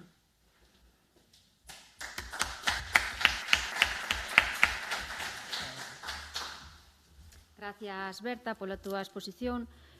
Como vemos, Santiago tamén sumouse ao carro da recollida selectiva, non queda outra, Santiago a todos os concellos de España. Imos ter que adaptarnos a esta nova realidade, imos ter que concienciarnos como persoas, como individuos, ensinar os nosos rapaces que dende xa de pequenos teñen que separar o lixo nas súas casas. e adoptar este comportamento medioambiental responsable. Non? A seguinte intervención corre da man de Bruno de Llano Gómez Ulla. El é o responsable en Galicia de Coembes. Coembes traballa moi cerca dos concellos man a man e nos vai ofrecer unha exposición sobre a xestión autonómica e local. Bruno é enxeñeiro técnico en explotacións forestais, enxeñeiro de montes pola USC. Dende o ano 2017 é o responsable das relacións institucionais, comerciais e de representación a nivel local da empresa Ecoembalajes España S.A. Cuando quieras, Bruno.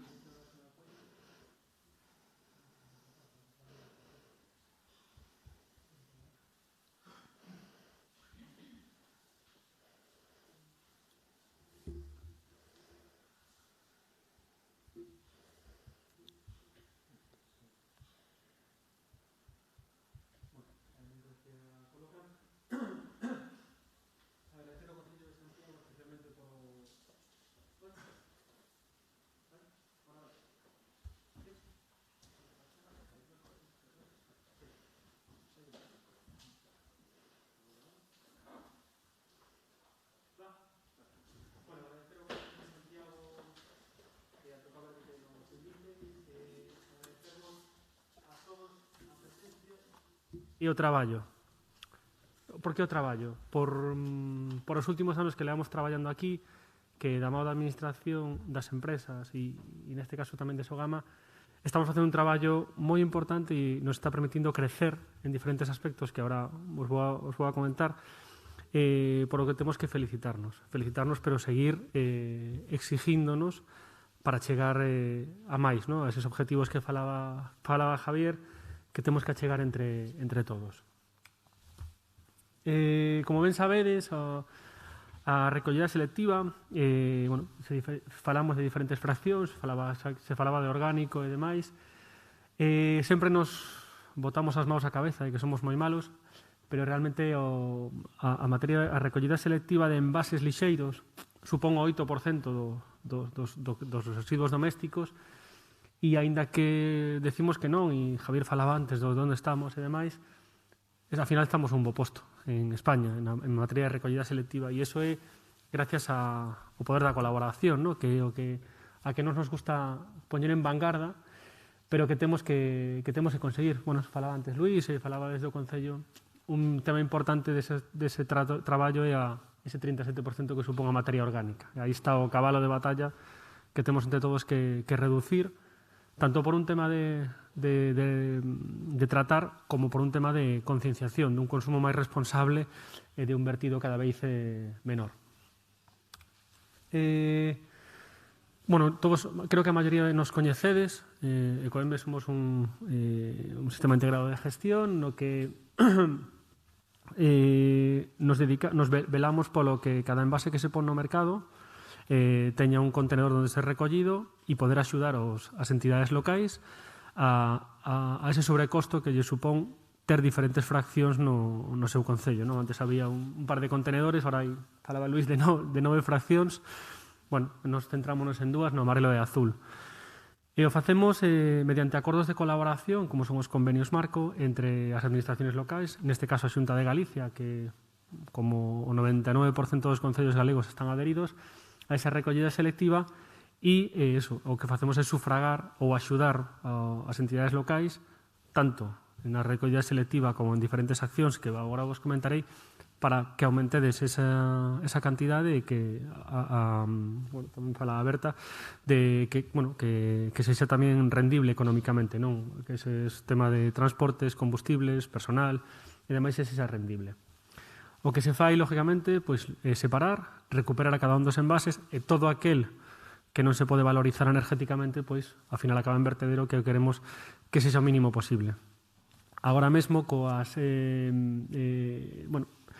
diferentes plantas, que en Galicia temos 3 plantas, unha de envases lixeiros e de fracción resto, que está en Sogama, e outros 2 sistemas en Barbanza e en Ostián, de húmedo seco se consiguen tratar o ano pasado máis de 70.000 toneladas. Fai 4 anos, cando eu cheguei aquí a esta compañía, a recollida selectiva de envase lixeiro non chegaba ás 18.000 toneladas, 20.000, e ahora este ano seguramente acabaremos por encima das 34.000.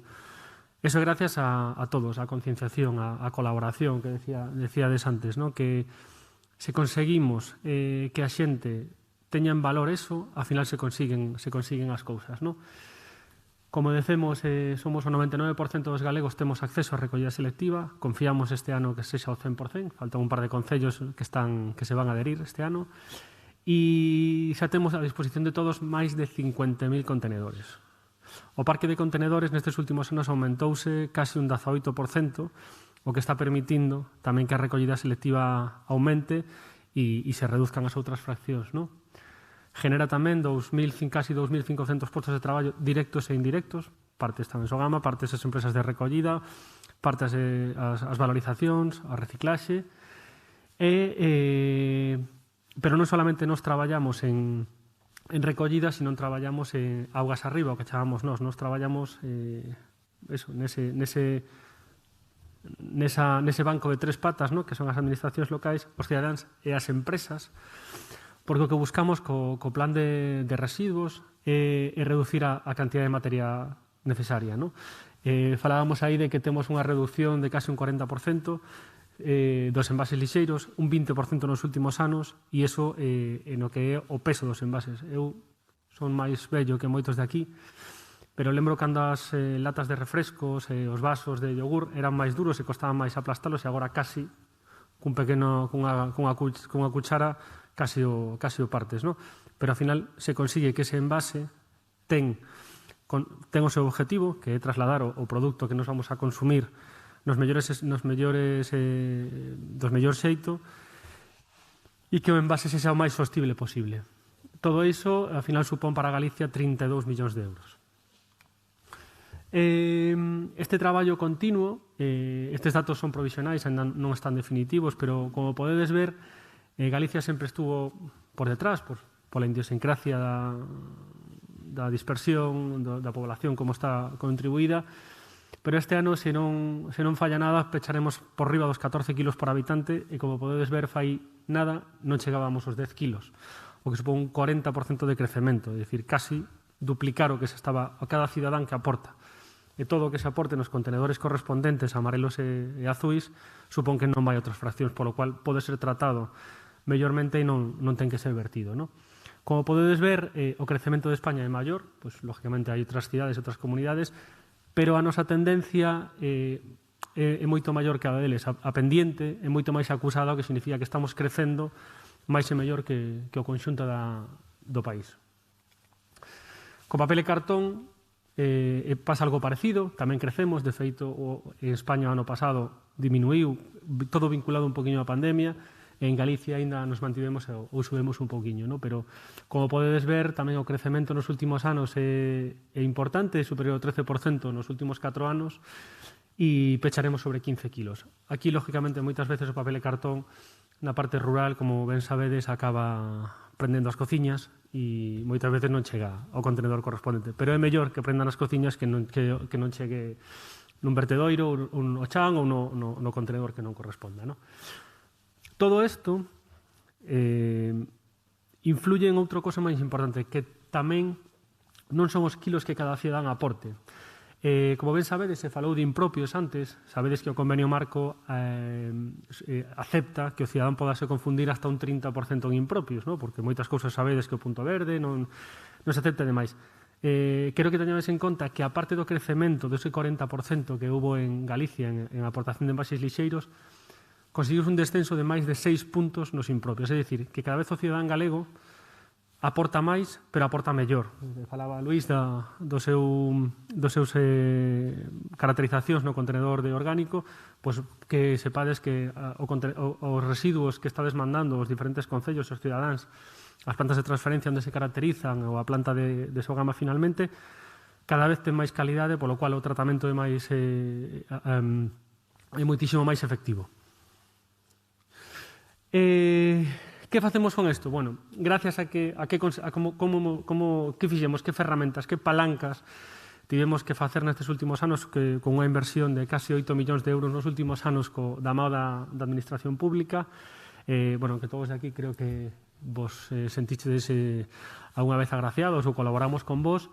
Como podedes ver, nos últimos anos son casi máis de 7.000 contenedores os que se colocaron nos concellos galegos e dos cuales 5.000 e algo son contenedores amarelos e 1.500 son azuis. Eso é permitir o acceso aos cidadáns a ter máis cerca a recollida selectiva e incrementar esas tasas. Vos animo a que agora mesmo, no caso de que detectedes que necesitades incremento de contenerización e demais, podemos colaborarlo, estudialo e o objetivo é seguir crecendo. Pero non solamente son as ferramentas físicas, sino hai que conseguir outras palancas como poden ser a sensibilización. Falabas ti da zona histórica de Santiago. E como podemos facer? Porque os galegos, ao final, os españoles en general somos gregarios, e nos fiamos do que nos di o señor do bar.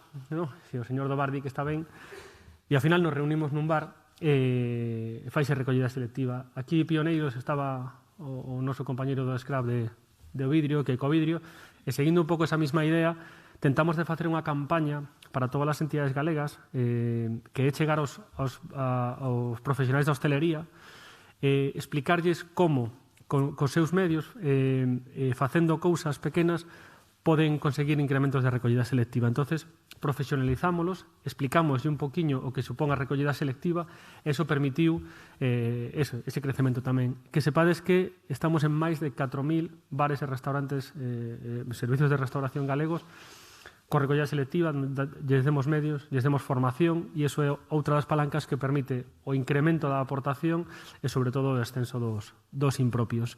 Aquí no Concello de Santiago empezouse esa campaña, fíxose fai 3 anos e hai máis de 120 locales adheridos a este proxecto e queremos seguir traballando con eles para conseguir esos objetivos que están co prego tamén. Lógicamente, como non podía ser de outro xeito, temos que colaborar no camiño da reciclaxe. Por que o camiño de Santiago? O camiño de Santiago, aparte de ser un valor engadido, é un dos exponentes turísticos e fundamentais do noso comunidade autónoma, e isto nos permite poñernos no mapa. Como peregrinos, eu que fixen o camiño 3 ou 4 veces, ao final, cando vas polo camiño de Santiago, o que buscas é unha natureza. Conseguir que ese valor que temos turístico, exponencial e internacional, que este cada día máis, que teña máis beleza, non? Pero ao final, cando vamos polo camiño de Santiago, cando vamos polo monte, ao final moitas veces levamos unha botella de agua, un papel de aluminio, e o que non queremos é poñer contenedores no monte, porque non teñen que estar ali. Primeiro por un tema de costes e a natureza ten que estar limpa. Entón, o que fixemos foi o camiño de reciclaxe, que consistía en falando cos hosteleiros, os hospitaleiros do Camiño de Santiago, en diferentes comunidades autónomas, todos do camiño francés, agora o camiño do norte e o camiño inglés e portugués, demos as ferramentas para que os hospitaleiros poideran ter contenedores e papeleiras para que os camiñantes depositaran os residuos e conseguir tamén incrementar a tasa de recollida selectiva. O que fixemos foi unha compostela virtual, na que os peregrinos que sumaban tres fotos facendo a recollida selectiva e non depositando os residuos na natureza, incrementando esa basuraleza que non debería de estar, plantábamos un árbol. Fai 2 anos plantamos casi 3 hectáreas de carballos, fresnos e ameneiros en Caldas de Reis, con ese objetivo. Este ano temos, o ano pasado non pudemos traballar por derivado da pandemia, pero a idea este ano que ven, seguir con este proxecto. O señor que está aí chamase Aire, é unha aplicación, é un chatbot que inventamos, que estamos traballando, porque cada vez temos máis dúbidas de recollida selectiva e para poder satisfacelas para os cidadáns, inventamos un chatbot no Circular Lab, que é o laboratorio de economía circular que temos na Rioja, e que permite que é accesible para todos. Nos invitamos a que cada un de vos teña na súa página do Concello, na súa parte empresarial. Todos temos un smartphone e nos resolve as dúbidas de que ten que ir a cada contenedor. Dame igual que sexa punto limpio, que sexa vidrio, que sexa pilas, o que sexa. E estámoslo entrenando para que cada vez teñamos menos dúbidas e podamos separar máis e mellor. Tamén somos festeiros, entón, tentamos de levar a recollida selectiva ás feiras, os mercadillos, as feiras gastronómicas. En 2 anos, tivemos que parar o ano pasado, estivemos presentes en máis de 1.400 feiras en toda Galicia para que explicar no propio, cando estás, dame igual, a feira do marisco, a feira do xabarín ou a feira da empanada de bandeira, unha vez consumas os teus residuos, teñas un contenedor correspondente de fracción selectiva que te permita resolver as túas dúbidas. Non solamente teñas un contenedor onde verter, sino que logo podas, con ese exemplo, facelo na casa. Este ano como queremos levar a recollida selectiva a calqueira sitio, porque podemos consumir en calqueira sitio, estamos traballando da mão da administración en levar a recollida selectiva aos centros de terceira idade. Vale. Este é un proxecto que ten dúas vertientes, unha parte, lógicamente, de recollida selectiva e de concienciación, pero ten unha parte de responsabilidade social corporativa e queremos chegar que todos os centros de maiores estén formados en recollida selectiva e poder facer talleres cos nosos maiores, que ao final son os que moitas veces os maiores e os pequenos son os que tiran de nós para fomentar esa recollida selectiva. Finalmente, nos gusta retarnos, algún de vos creo que está por aquí, convidámoslo a retarse contra eles mesmos, porque non solamente consiste en retarse contra outros, sino contra un mesmo, e animamos a xente, tivemos un reto contra 15 concellos galegos para que nun período de tempo que foi de febreiro a abril tentar de retar os seus veciños para que no seu ambiente máis local incrementasen a tasa de recollida un 10% respecto ao ano anterior, e se conseguía un premio social para unha asociación local. A idea é, como vos explicarei, dun proxecto que temos agora innovador, que o traxemos aquí a Santiago de Compostela, é traballar no local, para que se traballamos no local podemos, no noso ambiente local, e o que nos gusta, se témolo máis limpo, ao final o local trasládase ao intermedio, ao superior e demais. E como estamos facendo agora? Que aquí quería chegar. Faleivos de ferramentas físicas, de ferramentas de contenerización, de responsabilidade social, de educación. Bueno, pois agora fai 10 días, da mão de Rocío e Mila, coa Administración Pública tamén, presentamos Reciclos. Reciclos é un sistema innovador, que é un sistema de devolución e recompensa aos cidadáns, porque consideramos que temos que darlle as gracias aos cidadáns e temos que compensalos para aumentar a recollida selectiva, pero sen facerlle ningún cambio. O sistema de reciclos é un sistema que o que fai é, para o objetivo da nova Directiva Europea de plásticos de envases, tentar de, nos na nosa casa cun smartphone, vale? Que todos temos un smartphone, tentar de recoller cada día máis envases lixeiros de botellas de refrescos nunha primeira fase, botellas de PET. Co objetivo, como dicía, de conseguir esta normativa. Con eso, o cidadán se lle premia dándolle reciclos e pode entrar en dúas partes. Unha parte que son nuns sorteos de produtos ecológicos e produtos de kilómetro cero. Estamos traballando para traballar con restaurantes locais, patinetes eléctricos e demais para darlle aos cidadáns. E tamén proxectos corporativos. Como ben dicía, o noso medio ambiente local é o que máis nos gusta. Nos gusta ter sitios agradables, sitios limpios. A veces os concellos a veces non poden acceder a obras ou servicios. Entón, estamos traballando ahora mesmo nun proxecto de restauración do barrio de Santa Marta, gracias aos veciños de Santiago, e xa tomos máis de 1.400 usuarios en Santiago e contamos de chegar aos 5.000. A idea é simplemente cuns códigos QR que teñen os contenedores, no momento que cada un vai facer o seu xesto de depositar os seus residuos de botellas de plástico e latas de refrescos, facerlle unha foto a ese envase e depositarlo no contenedor, e por cada envase que se recolle damos un reciclo. Diredes, bueno, pois eso pode facer máis da trampa, pode subir un montón deles, está capado para que sexa un consumo responsable e non fomentar un consumo excesivo dos residuos, si un consumo responsable e fomentar esas tasas. O que nos vai permitir tamén, deixábalo entrever antes un poquinho Berta, é coñecer a caracterización de residuos, podemos saber o incremento das tasas de recollida selectiva, porque esos contenedores están geolocalizados e se pode saber como vai incrementando, eso pode tamén permitir que as rutas sexan cada día máis eficientes. A parte de reciclos, estamos traballando en convenio digital. O que chamamos convenio digital é unha parte moito máis técnica e de monitorización dos propios camións de recollida selectiva, saber no seu momento a cantidad de peso que teñen e demais para facilitar a facturación dos concellos e que sexa cada vez máis efectiva. Finalmente, animarvos a formación de dúas formas. Unha, cos proxectos Libera, que a maioría da xente xa coñecedes, que son salidas ao campo que facemos 3 retos a cidadanía todos os anos por limpiar 1 metro cuadrado dos nosos montes, playas e mares, e co objetivo de hacer conciencia de mover as nosas conciencias do problema que temos e facer ciencia, porque con esas caracterizacións que facemos, nesas recollidas que facedes, son datos que nos permiten aportar e poder traballar aguas arriba sobre onde prevenir.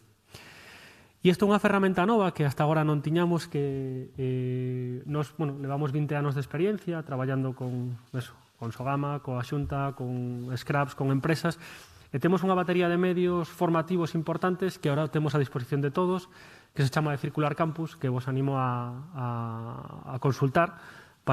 Son para técnicos, para profesionais, para cidadáns, para empresas, e é unha ferramenta nova que creo que debedes consultar.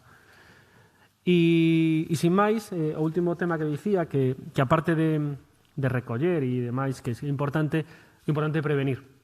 Traballamos coa Xunta de Galicia e coas empresas galegas en máis de 124 empresas, conseguindo reducir 1.800 toneladas de residuos no último plan de residuos. E non solamente traballamos coas grandes corporacións, sino que o 50% das empresas coas que traballamos en prevención, reducción, reutilización e peso son pymes. É dicir, non solamente son as grandes corporacións, sino todos podemos facer cousas por mellorar.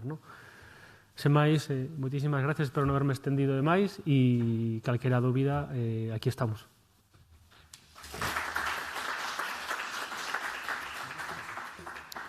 Moitas gracias, Bruno. Nos quedamos coa parte final da túa exposición, onde recolles toda unha serie de batería de medidas que estades a levar a cabo dende Ecoembes para loitar contra este problema que é o plástico. Todas estas iniciativas, Únete ao reto, o Camiño de Santiago, Separar con xeito, os obradoiros coa terceira idade, Reciclos, Circular Campus, son todas iniciativas moi loables. Sin embargo, temos que ter en conta que o plástico é un problema que realmente está desbordando nos está desbordando como sociedade a nivel mundial. Non sei se vos tedes na cabeza estas islas cheas de plástico que flotan polos mares do mundo. Este é un problema que os nosos bisavós non tiñan, non existía daquela. É un problema vinculado con esta sociedade de consumismo na que estamos agora. Temos que recordar que as 3 R's da reciclaxe, a primeira R é a de reducir, a segunda a de reutilizar, e, en última instancia, a de reciclar, que é a labor que está levando a cabo Ecoembes. Pero a primeira é reducir. Que significa reducir? Significa pensar de outro xeito, consumir de outro xeito, actuar de outro xeito. Implica ter en conta que xa hai moitas iniciativas ecolóxicas tipo Vives en Plástico, tipo ecodeseños para facer que os produtos non leven plásticos, estean envoltos de outro xeito, que sea un envoltorio ecolóxico e compostable tamén. E temos que pensar que temos que cambiar o chip como consumidores, intentar abandonar o plástico para que o plástico non nos coma a nos. Ben, sen máis, imos dar paso ao turno de preguntas. Temos aquí xa unha pregunta Te presentas ti. Hola, moi bons días a todos. Eu son Jorge Duarte, de Compostela Aberta. Quería só facer unha mínima reflexión porque ahora Goretti e eu temos que marchar. Ela deixa unhas preguntas para transmitir.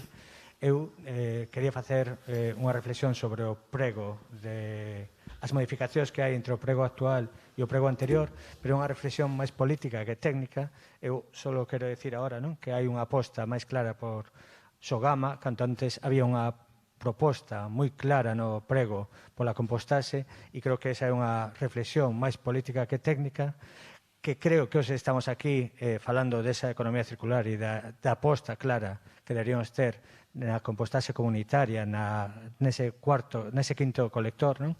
Pero creo que este debate igual é mellor facelo despois. Ahora temos que ausentarnos Goretti e eu un momento, e despois igual no último turno de preguntas poderíamos ampliálo. Vale, gracias.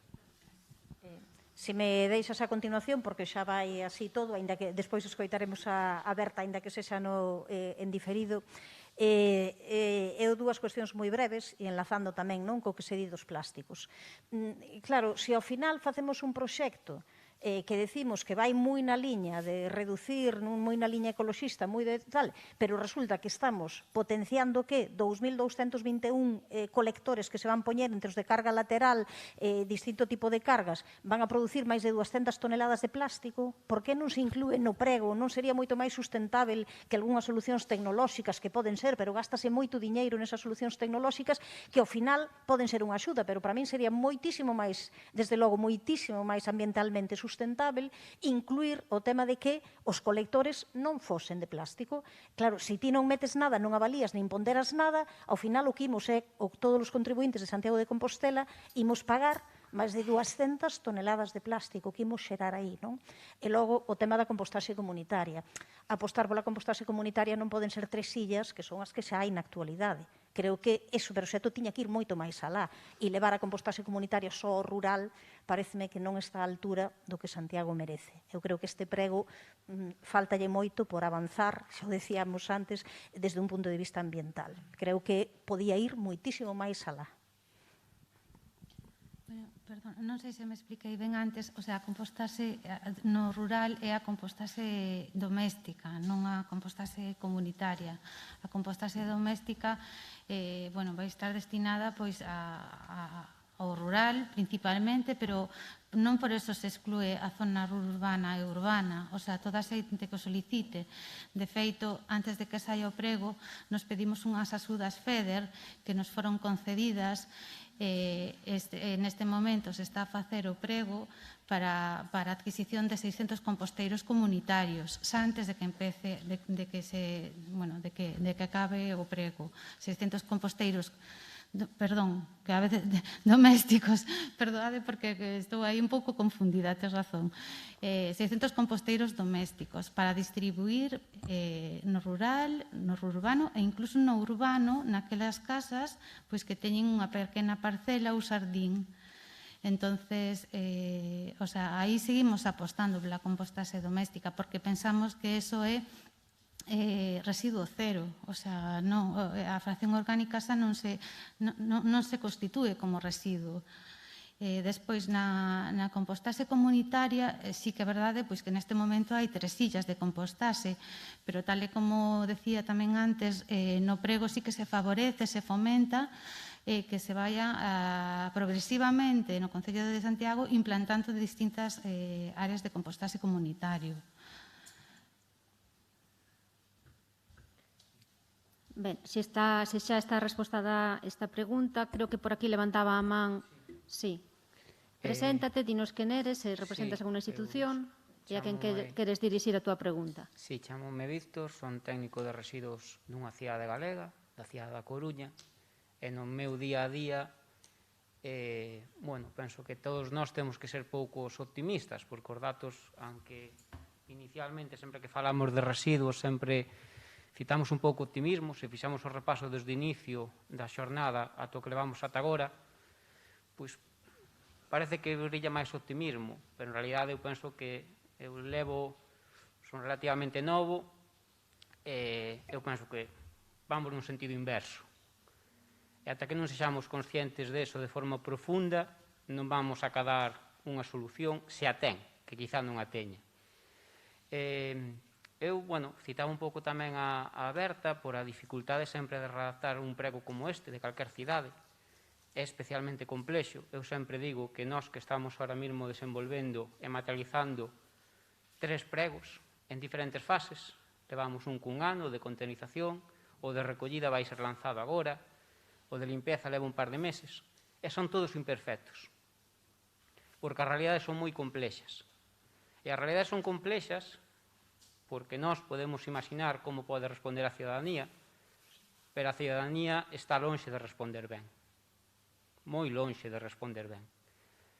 E aunque fagamos moitas iniciativas que hai por aí, é dicir, sempre existe unha incapacidade de chegar realmente a eses obxectivos e de concienciación real. Entón, eu penso que, o que decían un pouco é para preguntarlle, pois, se queren, desde a parte de, defender un pouco a Berta nese sentido, de que os pregos son, polo que decíamos aquí antes, as dúas persoas, son sempre imperfectos e seguramente evolucionarán co tempo. E ainda así, máis que esa parte, sempre nos falta a parte de autocrítica á sociedade. É dicir, quizá teñamos que ser máis críticos con eles, co conxunto, incluindo nos mesmos, e valorarlo desta forma. Era simplemente unha reflexión e falar un pouco de que ningún prego é perfecto, existe moitísimo traballo detrás, todos sabemos, ademais, xa non só no prego, senón despois verta moito ánimo no que ven agora, que ainda pode ser peor que a propia redacción do prego. Nada máis. Moi ben, moitas grazas. Hai alguna pregunta máis no público? Moi ben, pois agora imos facer outro descanso e despois, a la volta do descanso, imos abordar o último bloque.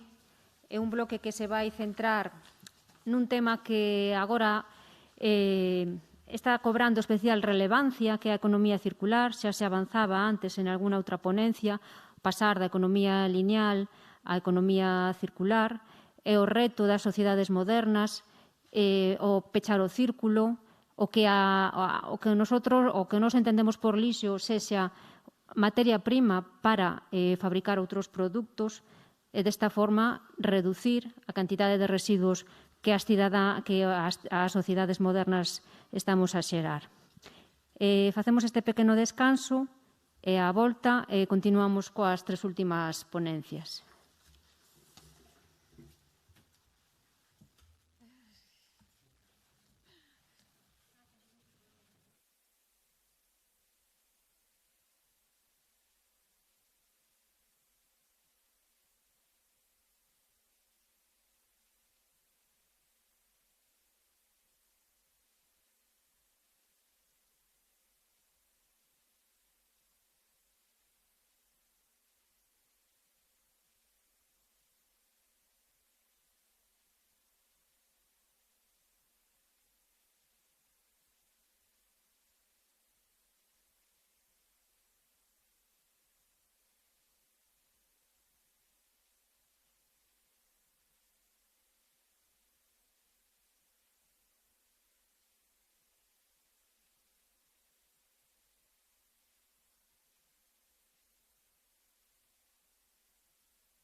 moi ben.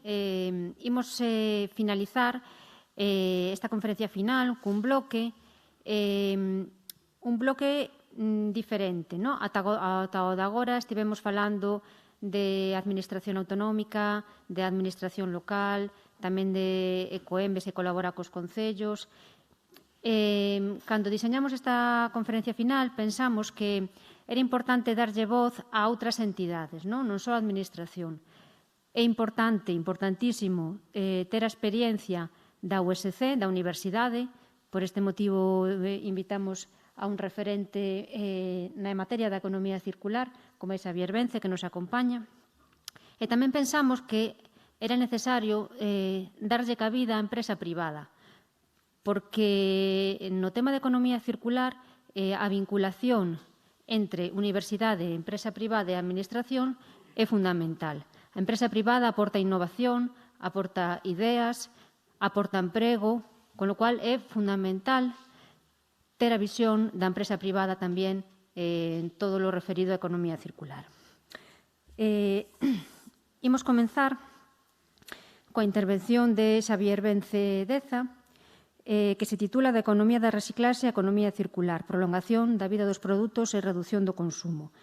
Xavier é catedrático de Economía Aplicada da USC, foi director do Instituto Universitario de Estudos e Desenvolvemento de Galicia entre 1991 e 1995, é profesor invitado por diferentes universidades, formou parte de diversos comités de expertos de organismos internacionais.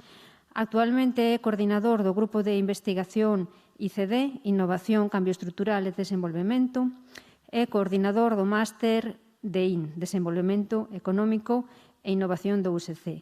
Tengo que decir que é un luxo, un privilexio contar con Xavier nestas ponencias, porque é unha institución en Santiago. Con lo cual, moitas gracias, Xavier, por estar aquí e cando queiras. Moi ben, pois moitas gracias a ti. Un pouco abrumado por esas palabras excesivas que me dedicas, pero que sí é certo é que me alegra poder compartir con vosco esta sesión.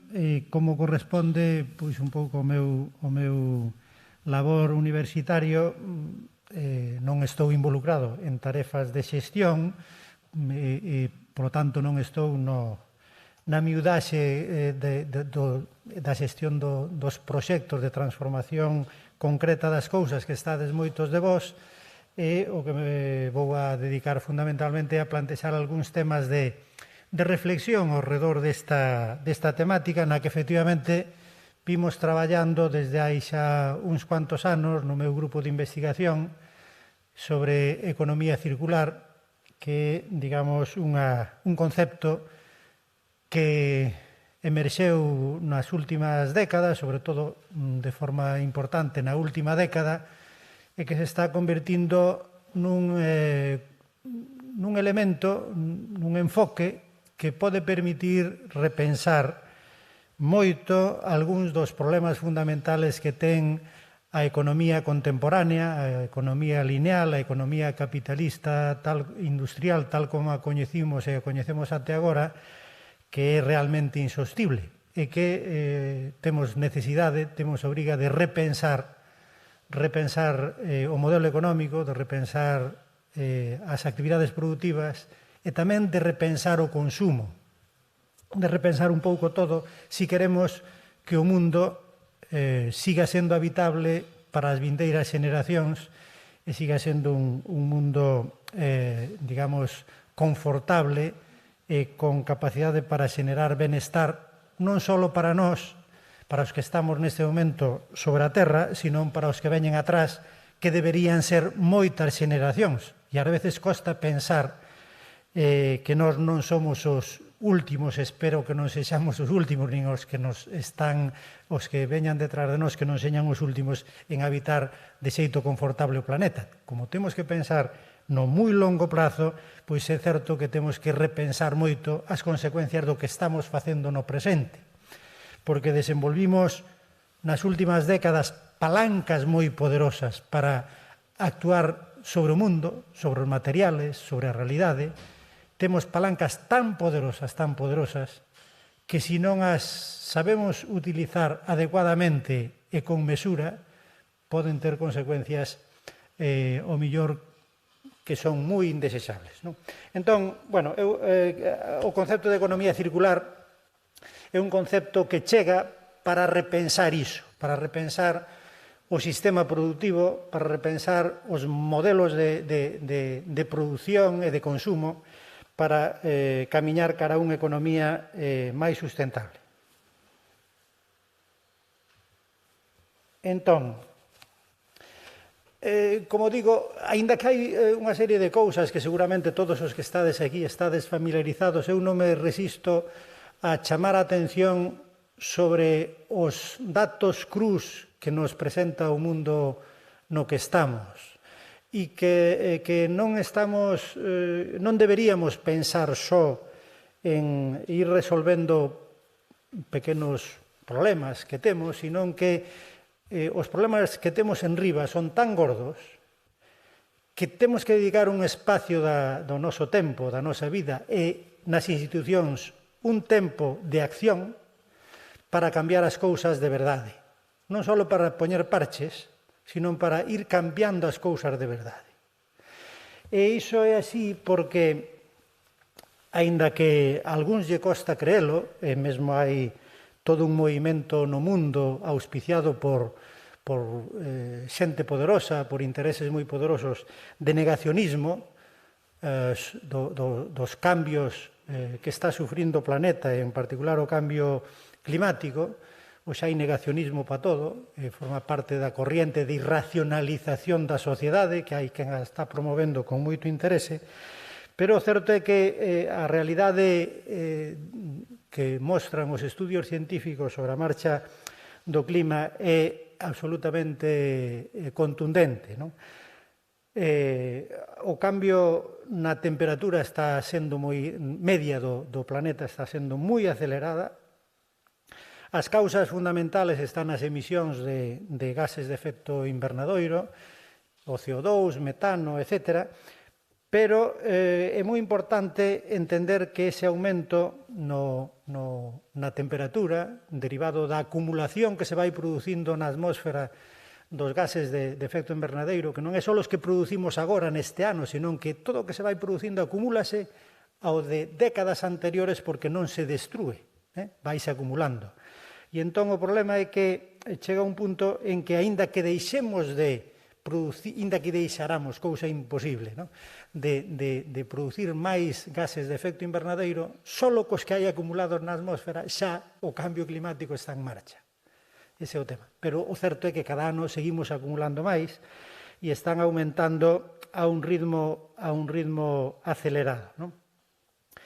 E o último informe, de feito, o último informe do ano pasado, de finales do ano pasado, das Nacións Unidas, do Programa de Medio Ambiente das Nacións Unidas, di que os datos do ano que analizan, que o ano 2019, aumentaron de forma moi considerable, até o punto de que, se esa tendencia sigue así de cara a 2030, coloca o mundo nunha senda de aumento da temperatura media de 3,2 grados ao longo do século. 3,2 grados máis de temperatura ao longo do século é unha barbaridade, aínda que houbera algún descerebrado no Congreso dos Diputados que hai pouco dixo que eso non era un problema, que así aforrábamos en calefacción. Bueno, pois o certo é que eso é un cambio de tal envergadura no mundo que cambiaría todo o que hoxe conocemos. Por lo tanto, e a conclusión do informe das Nacións Unidas é que se quixéramos manternos no obxectivo que marca o Acordo de París, que é de aceptar que vimos aumentar grado e medio, que xa ten consecuencias, é unha meta difícil de conseguir que non aumente máis de grado e medio, pero para conseguir que non aumentara máis de grado e medio teríamos que multiplicar por 5 os esforzos que están recollidos no Acordo do Clima de París, multiplicalos por 5. Bueno, entón, temos un problema gordo e, digamos, tanto como cidadáns como xestores públicos, pois, sen dúbida, eu creo que debemos telo moi presente para saber que temos que tomar medidas. E o certo é que, e aí vou máis directamente ao tema da economía circular, o tema é que o aumento das emisións de CO2 pois non derivan solo, como ás veces tendemos a simplificar, non derivan solo das emisións de gases que proceden da queima dos hidrocarburos, senón que toda a actividade económica, incluída a actividade de construcción, e toda a actividade industrial xenera moitos gases de efecto invernadoiro. E o certo é que estamos consumindo materiales a un ritmo acelerado no mundo. Esa é a evolución da extracción de materias primas dos últimos 50 anos e multiplicáronse por 3 o volumen de toneladas extraídas. Pasamos de 30 gigatoneladas a 100 gigatoneladas. E iso é un ritmo que non é que este parando. Levamos con programas medioambientales para reducir efectos, reducir consecuencias e tal, varias décadas. O certo é que, máis alá dos discursos, a realidade é que continúa un crecimento exponencial do consumo de materiales no mundo. Iso, obviamente, é un dos factores que tira do aumento dos gases de efecto invernadoiro, e ten outras consecuencias máis tamén sobre o propio medio, sobre o medio natural, sobre os océanos, o aumento da acidificación dos mares, etc. A cuestión é que desde hai moito tempo levamos apostando desde logo nos países desenvolvidos, en Europa, Estados Unidos, Xapón, e no resto do mundo tamén, cada un na súa medida e no seu ritmo, pero lévase apostando no mundo pola reciclaxe, pola reutilización, para reducir, por un lado, o impacto dos residuos que se verten dun xeito ou doutro ao planeta, e para reducir a necesidade de extraer novos recursos, porque a reciclaxe o que permite é rexenerar unha parte dos recursos e reutilizalos. Pero a pesar de levarmos, poñamos por caso, 30 anos con programas de reciclaxe, hoxe por hoxe no mundo apenas se recicla o 8,6% dos materiales. Por lo tanto, aparentemente estamos facendo moito.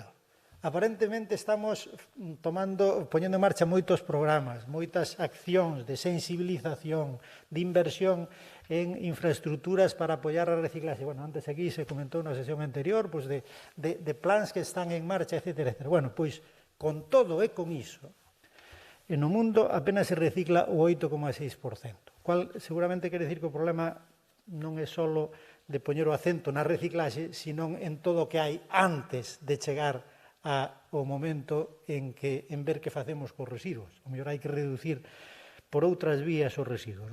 E no caso de Europa, dicimos, bueno, este dato do 8,6 é a media mundial, pero Europa somos outra cousa. En Europa somos moi sensibles ao tema medioambiental, algúns países obviamente son máis que nós, e entón somos capaces de reciclar moito máis. Bueno, pois a media europea non é moi superior a media do mundo. As cifras de Eurostat, a Unión Europea dice que estamos reciclando o 12%, pero é mentira porque nós reciclamos o 12% porque non teñen en conta os residuos xenerados na cadea de fabricación dos produtos importados. Entón, claro, importamos cousas rematadas, pero para chegar a elas houbo que xenerar residuos noutro sitio, co cual, si tuveramos en conta iso, pois a nosa taxa de reciclaxe en Europa tamén sería bastante máis modesta, ao redor do 6%. Por lo tanto, temos un problema aí e que é difícil ver como se pode resolver solo pola vía de reciclar, que é necesario, pero as consecuencias disto que acabo de comentar pois son que non me vou a parar a explicar eses donuts que que creo que son un gráfico fabuloso para entender ben os problemas da insostenibilidade do mundo, pero eso que tedes por fora do verde é aquelas cousas nas que nos pasamos leguas sobre o que sería os límites do planeta. E aí, tanto a Unión Europea como o Estado español, pois, como vedes, pásase en casi todo. Desde logo, na pegada ecolóxica, na pegada de materiais, nas emisións de CO2, nas emisións de fósforo que vai aos océanos, de nitróxeno, etc. A cuestión é que, claro, o problema de fondo, por poñer só 2 exemplos que tedes aí, é que o problema de fondo é que o consumo nas últimas décadas vai disparado. Vai disparado, non? Entón, ese tedes aí, por exemplo, o aumento do consumo de plásticos, por coller só 2 produtos ou 2 materias moi populares que todos usamos e das cuales somos corresponsables. Bueno, pois o consumo de plásticos evolucionou a un ritmo espectacular nos últimos 50 anos e non parou.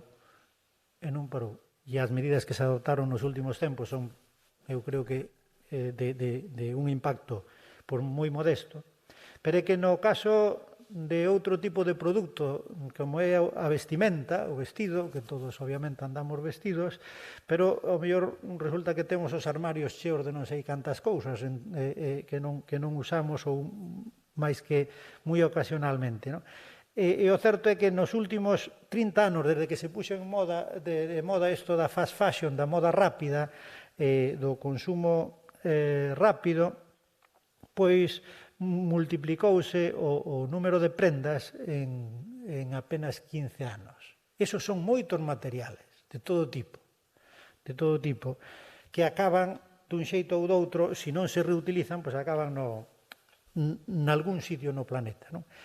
E entón, temos un grave problema, e o grave problema é que posiblemente haxa unha sobreproducción de cousas e un sobreconsumo de cousas por parte de unha parte do mundo e, sobre todo, dunha parte da sociedade ou da población do mundo. Non só do mundo rico, sino tamén nos outros países hai unha fracción da población moi importante que posiblemente consume moito máis do que debera.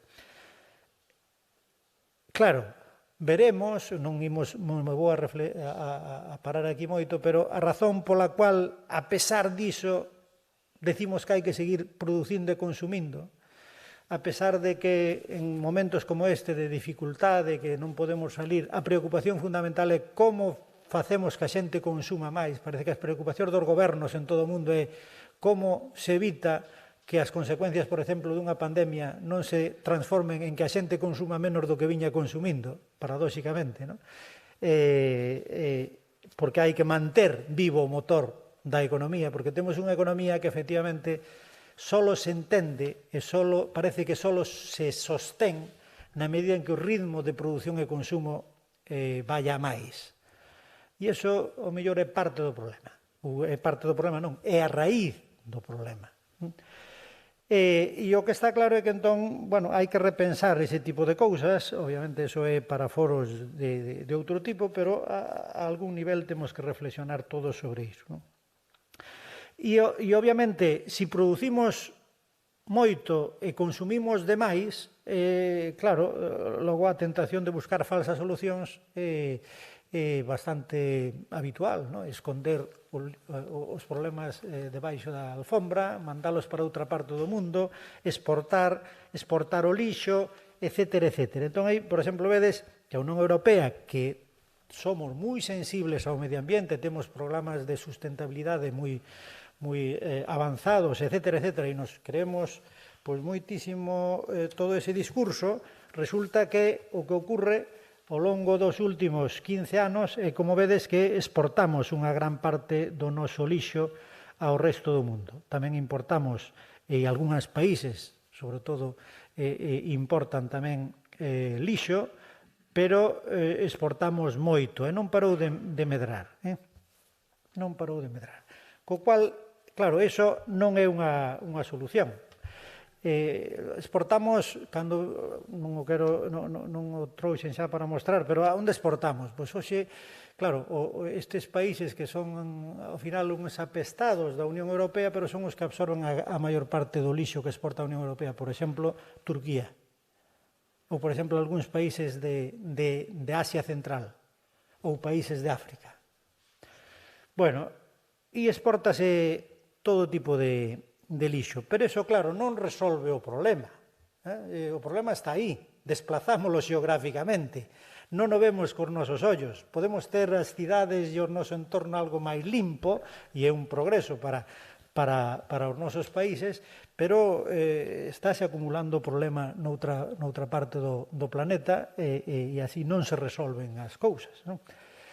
Obviamente, xenérase tamén un negocio con todo iso. Hai moita industria, moitas empresas que viven dese tipo de xestión internacional do lixo, de transportar lixo, de permitirlle que as sociedades europeas poidan ocultar as súas vergonzas quitándolle de diante dos narices e levando a outros sitios, pero o certo é que así non se resolve o problema de verdade. Entón, temos que pensar nalgúnas outras cousas. Vou poñendo algúns exemplos para ir chegando á conclusión que quero chegar despois sobre a economía circular. Entón, o certo é que esta evolución no consumo de materiales e as consecuencias dos materiales que se desbotan, pois fai que, digamos, de acordo coas previsións, algúns cálculos que hai por parte de algúns equipos científicos sobre a evolución ou as previsións de cara a 2050, é que, bueno, imos sobrepasar con moito a capacidade de consumo de recursos que pode soportar de forma sostible o planeta, que se calcula en 50 billóns de toneladas, e o volumen real consumido xa está en 70. Estamos consumindo un volumen de recursos moi superior ao que o planeta pode soportar. E iso, pois, a medida que vaya crecendo o mundo e máis países incorporen, digamos, a senda de crecimento e consumo parecido ao noso, como é o caso de China, etc., pois iso vai realmente desbocado. E, polo tanto, por eso, desde as instancias oficiais, levase un tempo falando de crecimento verde para que sea máis sostible, pero que siga sendo crecimento. Pero o crecimento verde é algo máis eficiente. Ao final, o que se busca é que as cousas sean algo máis eficientes do punto de vista ambiental, pero sigue sendo consumir máis materias primas e regenerar máis residuos. Entón, claro, o que se plantexa a nivel máis amplo é que podemos facer para realmente inaugurar por fin unha senda realmente sostible para as nosas economías e para o planeta. E entón aí hai diferentes propostas. Unha delas é o crecimento verde. Obviamente está cargado de boas intencións, pero posiblemente non responde ao reto. Hai outras propostas moito máis radicales, como o tema do decrecimento, de mudar o modelo de crecimento económico nunha dirección radicalmente distinta. Plantéxase a necesidade de desacople entre o crecimento e o consumo de recursos, con cambios na tecnoloxía, con cambios nos modelos de produción, con cambios en moitos aspectos da organización da vida económica. E hai unha proposta que ten variantes, pero que, digamos que, de algún xeito, unifica algunhas destas propostas, que é o concepto de economía circular. E o concepto de economía circular é unha aposta por un novo paradigma productivo e de consumo que, de algún xeito, reduza os niveles de consumo de recursos, que reduza os consumos de bens pola vía da prolongación da vida dos bens que temos xa producidos en uso, para que non sexa necesario producir novos bens e, polo tanto, consumir novos recursos. Por lo tanto, acento aí vaise poñer, como imos ver, sobre todo en manter o nivel de vida, pero pola vía de prolongar a vida dos produtos, dos bens que temos xa creados. E, por último, efectivamente, aínda así, os produtos acaban tendo un final de vida, bueno, pois que todos esos materiales que están contidos nos produtos se podan reutilizar de xeito efectivo como materia prima para fabricar novos produtos. Obviamente, levar até as últimas consecuencias a idea da economía circular, dun modelo, dunha idea de economía circular moi avanzada, implica cambiar, no fondo, de modelo económico, cambiar de modelo, en parte, social e de consumo, e cambiar moito a mentalidade.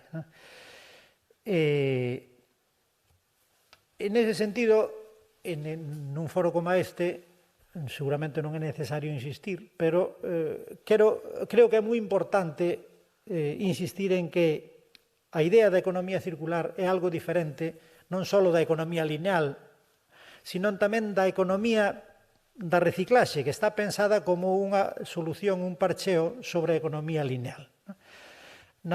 Cando falamos de economía de reciclaxe, o que tratamos de evitar é que, digamos, chegue a convertirse en residuo e en basura que tiramos ao planeta ou que emitimos en forma de contaminación ou emisións de diferente tipo.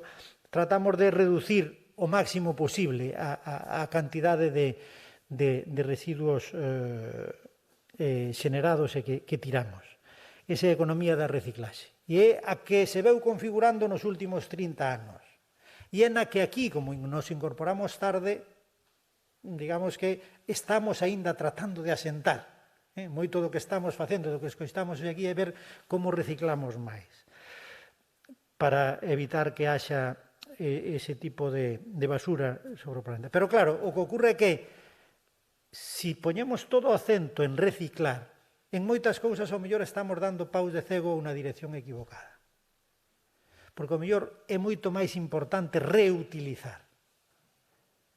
Por exemplo, antes escoitaba, non sei se está na sala, o compañeiro de Coembes, e que andía Coembes di outro tipo de actividades de reciclaxe de residuos, de envases, por exemplo,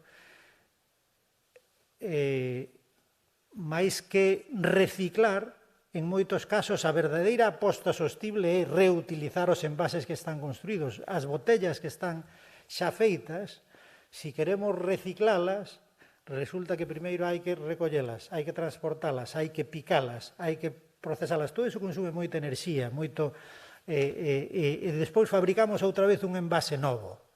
Degradado, porque, claro, a materia prima, por as leis da entropía, pois a materia prima, a medida que sufre máis procesos de transformación, vai tendo peores propiedades. E entón dices, claro, ese é a reciclaxe. Temos o produto, machacámolo, triturámolo, usámolo de materia prima para fabricar outro. Pero que, ao mellor, a idea realmente que permite cambiar de forma sustentable o noso modelo de produción e consumo é que as botellas que están xa fabricadas, que se reutilicen indefinidamente hasta que nos rompan.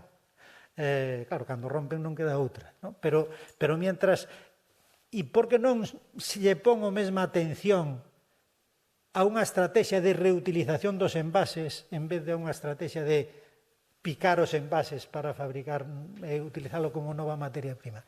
Bueno, pois aí, iso é o que o enfoque da economía circular nos leva a repensar as cousas de outra maneira. Pero non é só con respecto a iso, é un exemplo concreto, un pouco casi por aproveitar a sesión anterior, senón que a economía circular, como vimos ver, fai ou pon o acento en moitas máis cousas. Pon o acento na reutilización, pon o acento na reparación, pon o acento na remanufactura, pon o acento na prolongación, en definitiva, da vida dos produtos para que mantelos en utilidade durante máis tempo. E o problema diso é que, claro, choca un pouco coa lógica de funcionamento do sistema no que estamos, que o que interese é que se consuma novos produtos, porque é a forma de xenerar demanda, de xenerar mercado e, polo tanto, de poder facer beneficios, non? E de cara a un certo sector da población, pois se vende como a necesidade de crear emprego. Claro que a economía circular crea emprego, pero creo de outra maneira en outras actividades, que son as de reparación, actividades de reutilización, etc., que crea moito máis emprego e emprego local. A reciclaxe é no fondo, a nivel, é un tipo de actividade bastante global, en cambio, a reutilización e a reparación son sempre actividades locais, que serían formas de reforzar as economías locais, de reforzar o emprego a nivel local, de reforzar as comunidades e crear oportunidades a ese nivel. Bueno, entón, a cuestión é que, obviamente, a reciclaxe en último extremo forma parte da estrategia de economía circular, pero é a última opción. É a opción de cando non podemos reutilizar, cando non podemos reparar unha cousa, cando non podemos prolongar a súa vida, ao final morre, esa cousa morre, e nese momento reciclamos. Pero é a última opción. Neste momento, vimos dunha cultura dos últimos 30 anos que puxo acento na reciclaxe, parece que é a primeira. Parece que a gran revolución é reciclar todo. Pois non. A gran revolución é primeiro reutilizar, reparar, remanufacturar e, finalmente, cando se poda reciclar. Obviamente, reciclar é moito mellor que tirar as cousas no monte, que tirar a cousa nas playas, que tirar a cousa nos mares, que tirar as cousas en calquera sitio, non? E en eso temos aínda unha gran tarefa pendente, non? E tedes as tasas de reciclaxe da Unión Europea que están aínda moi lonxe de conseguir obxectivos en calquera dos campos, non? Tanto, sobre todo, pensade no lixo eléctrico e electrónico, que é tremendamente peligroso para o medio ambiente, polo tipo de materiales que hai aí, además de que é valioso, e en cambio só se recicla apenas un tercio do que se recolle. E vedes que, por ir rápido, porque creo que me estou entendendo demasiado, perdonade que vos estou consumindo xa tempo do voso. A taxa de reciclaxe en Europa, obviamente, é moi desigual, hai países que teñen unhas tasas de reciclaxe elevadas, o Estado español está entre os baixos, aí tedes o gráfico desde a taxa de reciclaxe máis alta de residuos municipais de Alemania e despois Eslovenia, Austria, Holanda, Bélxica, Suiza, Dinamarca, Italia, etc. E España está aí ao final de todo. Na taxa de reciclaxe de materiais totais, non só dos municipais, pois tamén está nun lugar moi abaixo, e o problema é que a tendencia non evoluciona moi rápido, non está cambiando moito. Aí tedes un pouco, non me vou parar, pero os cambios que está habendo na evolución da reciclaxe é moi lenta, e o caso é que Galicia está moi lonxe da media española. Esos datos que posicionan a España no contexto europeo son malos, e España é dos malos en reciclaxe, pero é que Galicia está na mitade de España.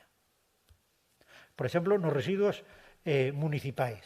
Nos demais, curiosamente, non temos datos desde 2010. A primeira cuestión, eu cando traballo sobre estes temas, dice, e como é posible unha sociedade como a nosa que sexamos tan opacos, que teñamos tanto medo a que se poida conocer a información, que nin os investigadores podemos saber, ter datos da última década de cal é o volumen de residuos xenerados no ámbito industrial.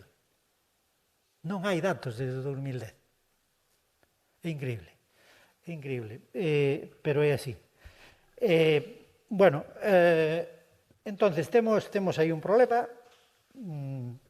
No uso de materiales secundarios, España está por debaixo da media europea en 2 puntos, e igual que a media europea, pois tamén exporta parte dos materiais secundarios e importa tamén unha parte deles.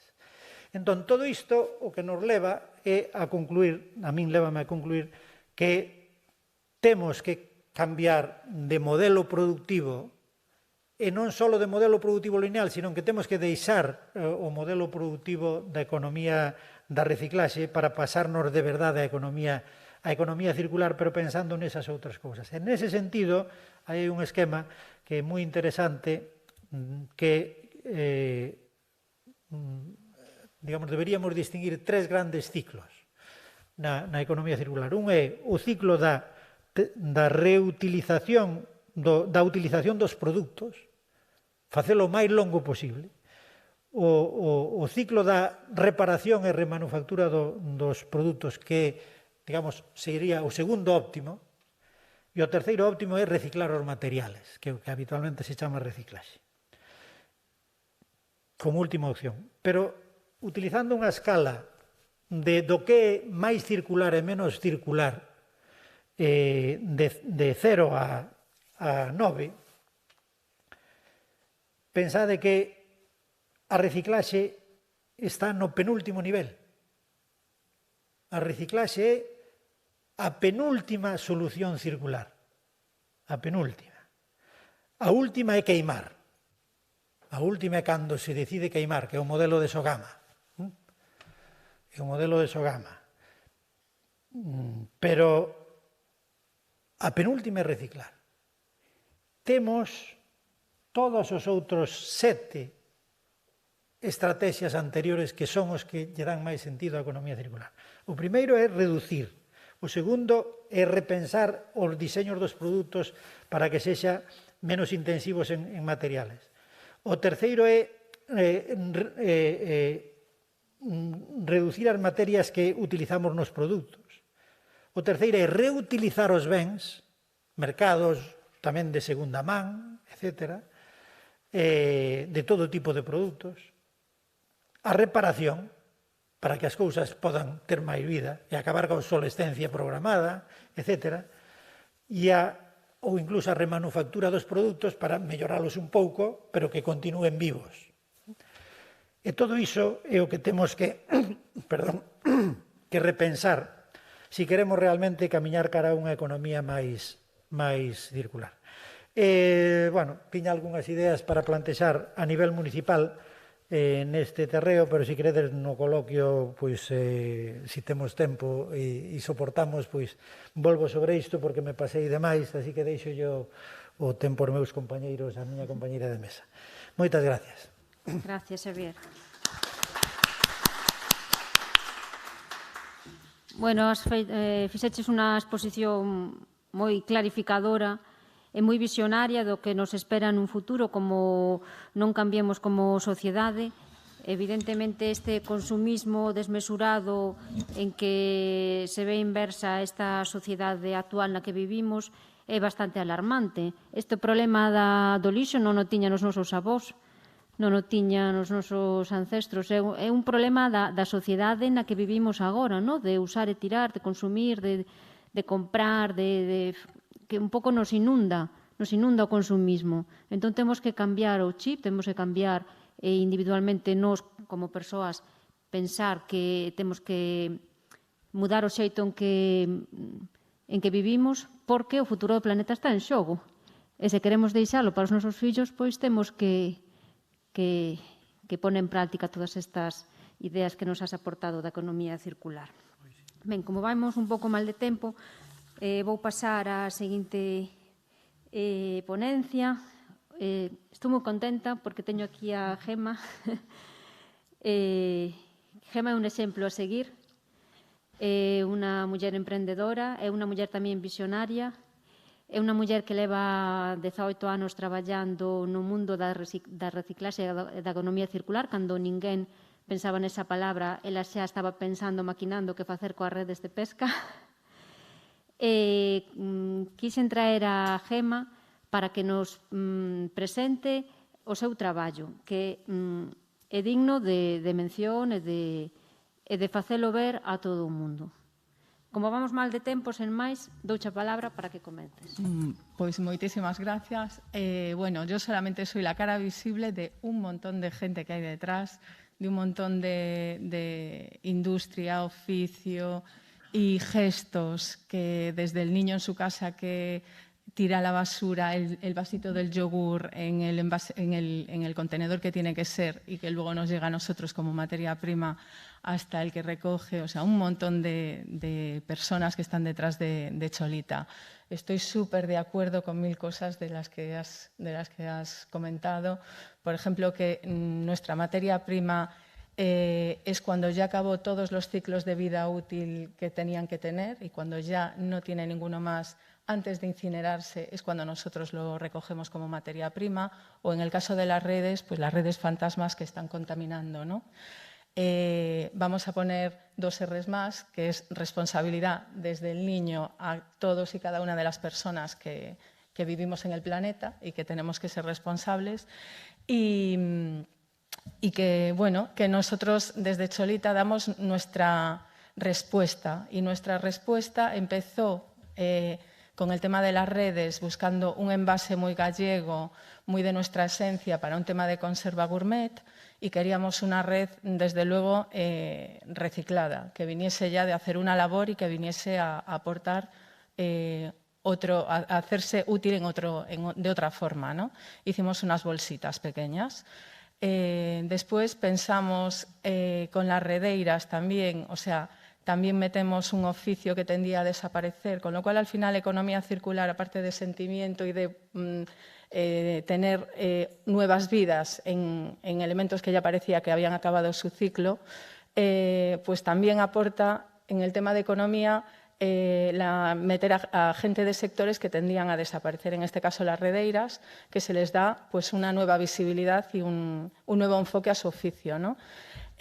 Hicimos una bolsa un poco más grande en el momento también de bolsas de plástico fuera, y que además tenían un diseño que recordaba un poco a las bolsas de la abuela que llevaban nuestras abuelas, con lo cual también entró el sentimiento, que en todo lo que yo veo de economía circular al final siempre hay mucho de sentimiento y menos de economía, que debe ser así, ¿eh?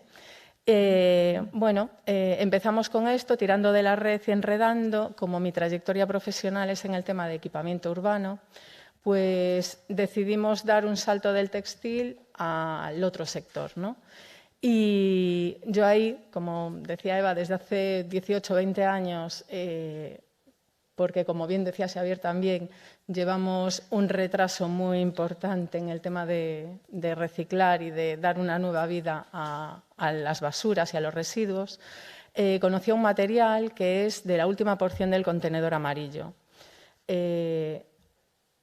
Hay 2 plantas en el mundo, una alemana y otra en Cataluña, que se dedican a transformar esta basura en elementos, en este caso urbanos. Y bueno, yo llevaba muchos años trabajando con esto. Ahora es el momento, pero es verdad que a lo largo de estos 18 años había sitios, concellos, que no se podía ni decir porque parecías o eras una hippie que traías un banco raro o me decían, no será de segunda mano. No, es la transformación de un elemento que ya acabó su ciclo de vida. La última parte del contenedor amarillo, ahí están los vasitos de yogures, los envoltorios médicos, que son plásticos de altísima calidad y que se están incinerando o enterrando actualmente. Y bueno, sacamos líneas propias de bancos, papeleras.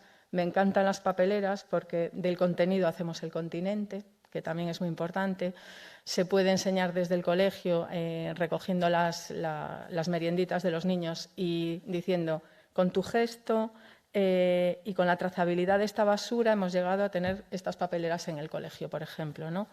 Son materiales, además, sin mantenimiento, que es una partida importantísima municipal que se puede aplicar a otras cosas, reciclado y reciclable. Esto quiere decir que si un día te cansas de ese elemento urbano, pues lo volvemos a fundir y se hace otra pieza, con lo cual es un material que se convierte en algo con infinitas vidas. No pierde calidad porque siempre, o sea, no va perdiendo la calidad del plástico fino, por ejemplo, como las botellas. Efectivamente, en esto pues involucramos a diseñadores, arquitectos, industrias. Lo que empezamos haciendo con planchas y extrusionado, pues Metemos también pues, a gente de un fabricante de alumbrado público, gallego en este caso, para hacer una de nuestras piezas, fundiciones, que tenemos piezas porque empezamos con las redes, seguimos con los plásticos reciclados de la última porción del contenedor amarillo, usamos hierros de chatarra para estructuras, con lo cual estamos haciendo de residuos que ya no tenían ningún tipo de vida aparente, pues, y a través del ecodiseño también, que es otra de las palabras que entran en economía circular y que nos posicionan en un mundo de modernidad, elementos súper útiles con vida en esa pieza, en infinitas piezas que puedan venir después. Sí, sí. Mira, cómo nació Cholita. Bueno, ahí os explicaba lo de las conservas. Sí. Aquí que eso, pues involucramos, hablábamos antes de recuperar y todo esto. Las modistas fueron unas personas de economía circular de toda la vida, que recuperan los cuellos de las camisas dándole la vuelta, o sea, efectivamente, bueno, pues aquí hemos dado una visibilidad y hemos dado un nuevo enfoque y las hemos posicionado en el mundo del ecodiseño a las redeiras, con lo cual nuestra esencia perdura ahí. Hay chicas jovencitas que pensaban irse de su pueblo y que así tienen un modo de vida, con lo cual, aún encima, pues promocionamos que puedan trabajar dentro de su casa. Y, a ver, ¿qué seguimos? Un momento. Bueno, estas son las bolsas con las que empezamos, que es un poco eso, la bolsa para todo, que vienen de recoger atunes o, bueno, utilizamos todo tipo de redes y llevamos toneladas de redes recuperadas de los fondos de mar, que, bueno, mandamos a todo el mundo. Aquí tenéis, estas son redes do cerco que vienen de recoger sardinillas o peces pequeños a vivir con nosotros en otras formas, que aún encima... Sí, esta es una diseñada por las redeiras de Portonovo, se llama Portonovo. Esta es más fashion aún que esas, estas valen para todo, porque son más ligeras. Y aquí es donde empezamos, este fue el primer elemento urbano que hicimos, que es una valla, que fue a un pueblo del centro de España y le llamamos Malquetepeche y además le tuvimos que explicar de qué venía el nombre.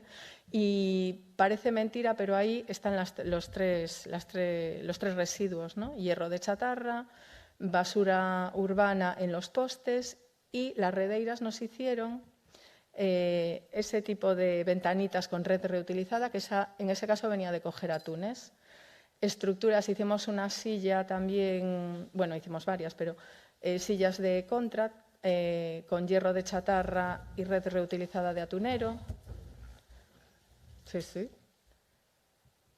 Ahí está la valla, esta es Malquetepeche, la otra es Marcadeira. Banco, aquí hay 4.440 botellas de plástico en el asiento.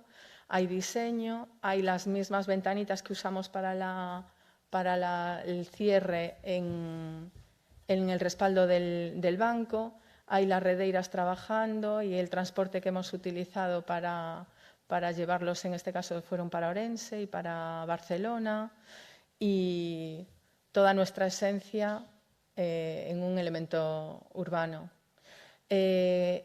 El material que viene de la última porción del contenedor amarillo se llama Sintrebut, es un sustituto de la madera, y de un kilo de basura sacamos 600 gramos para este material. De los otros 400, 200 se utilizan para la gestión calorífica, con lo cual también los utilizamos, y solamente 200 de un kilo irían a vertedero. O sea, de eso que ahora mismo si incineramos el kilo entero, solamente irían 200 gramos. Dando un paso más allá en todo este proceso, y una vez que hemos demostrado, porque claro, lo que hablábamos antes, yo podría venir y decir que esto existe, se puede hacer, porque lo conozco, porque llevo años trabajando, pero hemos hecho piezas y hemos colocado piezas para que se sepa que existen. Ahora, en un mes más o menos, vamos a montar la planta de transformación de ese plástico aquí en Galicia para no perder la huella de carbono de mandarlo a Cataluña, que es la más cercana que nos queda ahora mismo. Y esto nos ha hecho posicionarnos, estamos entre las 40 empresas del mundo más sostenibles, que aquí no se sabe mucho, pero que estamos ahí. Y bueno, eso, involucrando cada vez a más gente, al final con un simple proyecto realidad que fue de tirar de una red, pues hemos involucrado sectores, o sea, oficios, industria, transportes, diseñadores, arquitectos, en cada uno de los elementos. Por ejemplo, tenemos un elemento urbano que a mí me encanta también, que es la aguja de las Redeiras, que lo tenemos, está hecho en hierro de chatarra, fundido en una fundición de Vilagarcía, oxidado con agua de mar, el cabo reutilizado, atado por redeiras, y que ese mismo elemento es una baliza, un volardo, un aparcabicis y un poste de valla. Pues yo creo que venía en el otro, en el que no, en el vídeo. No, no está aquí. Vaya. Es la aguja de las redeiras, pero no está aquí. Bueno, como innovación también dentro de nuestra planta tenemos impresión 3D con filamento de basura, que también generamos nosotros. Y también, bueno, y por ejemplo, el otro día hemos hecho sectores, aparte de equipamiento urbano, contract. Estamos colocando hoy en Madrid unos rótulos con red y con las letras con este tipo de material. Hemos invertido 30 kilos de redes fantasma y 80 kilos de basura urbana en un rótulo que queda maravilloso dentro de un hotel al lado de la Cibeles. ¿Qué más os puedo contar? Así es que, bueno, yo me emociono tanto que... sí, porque no soy yo solamente, o sea, hay tanta gente detrás emocionada, que, bueno, eso, que son proyectos con corazón, que de un producto que parecía que había terminado todas sus vidas podemos hacer mucho, con lo cual, efectivamente, hay que cerrar el ciclo, hay que utilizar esa botella hasta que no se pueda más, pero cuando llegue ahí, seguramente tenemos algún camino que darle y que, bueno, que hay que repensar la economía, pero que esto es una forma de comer todos sin tener que gestionar o que extraer más recursos de ningún sitio, porque están ahí. Y por mi parte, creo que... Nada. Es preciosa, que sí. Bueno, sí, gracias, Nada. Gemma. La verdad es que es apasionante escucharte hablar. Estábamos todos que no te quitábamos el ojo de encima de todo lo que estabas diciendo. Yo os animo a que sigáis a Gemma en redes sociales, en Facebook, que todos los días pones cosas interesantísimas. También animo aquí a los representantes de los ayuntamientos a que tengan en cuenta que en los pliegos de contratación se pueden meter cláusulas de sostenibilidad, cláusulas un poco que obliguen a que el mobiliario urbano tenga en cuenta todas estas opciones de reciclaje que existen y que estamos cuidando del medio ambiente y que realmente igual ni lo sabíamos, porque yo cuando conocí a Gemma... Puedo decir, bueno, necesitamos personas tan interesantes y tan... que es un honor, así que claro, que investiguen para todo el tipo de sectores y las mejoras de material que se pueden hacer. Y, por ejemplo, con Sogama también en Galicia ya hemos hecho un proyecto de colaboración de todo ese material. La planta que nosotros estamos ya con ella, 3 toneladas mínimo año se van a transformar en todos estos elementos urbanos de la basura generada por nuestros ayuntamientos, que podemos autogestionarla también de 1000 formas. Quiero decir que 3 toneladas es mucho. Por ejemplo, de un contenedor salen 17 papeleras sin mantenimiento. 17 papeleras que el día que no queramos papeleras y queramos jardineras, las volvemos a fundir, otra vida nueva. Y aparte del mantenimiento, reciclado, reciclable, y que el gesto de cada una de las personas que tiran su casa bien o en la papelera de la calle, al final revierte propiamente otra vez en el ciudadano, en la ciudad. Y eso es la ventaja de todos estos materiales y de todas estas transformaciones.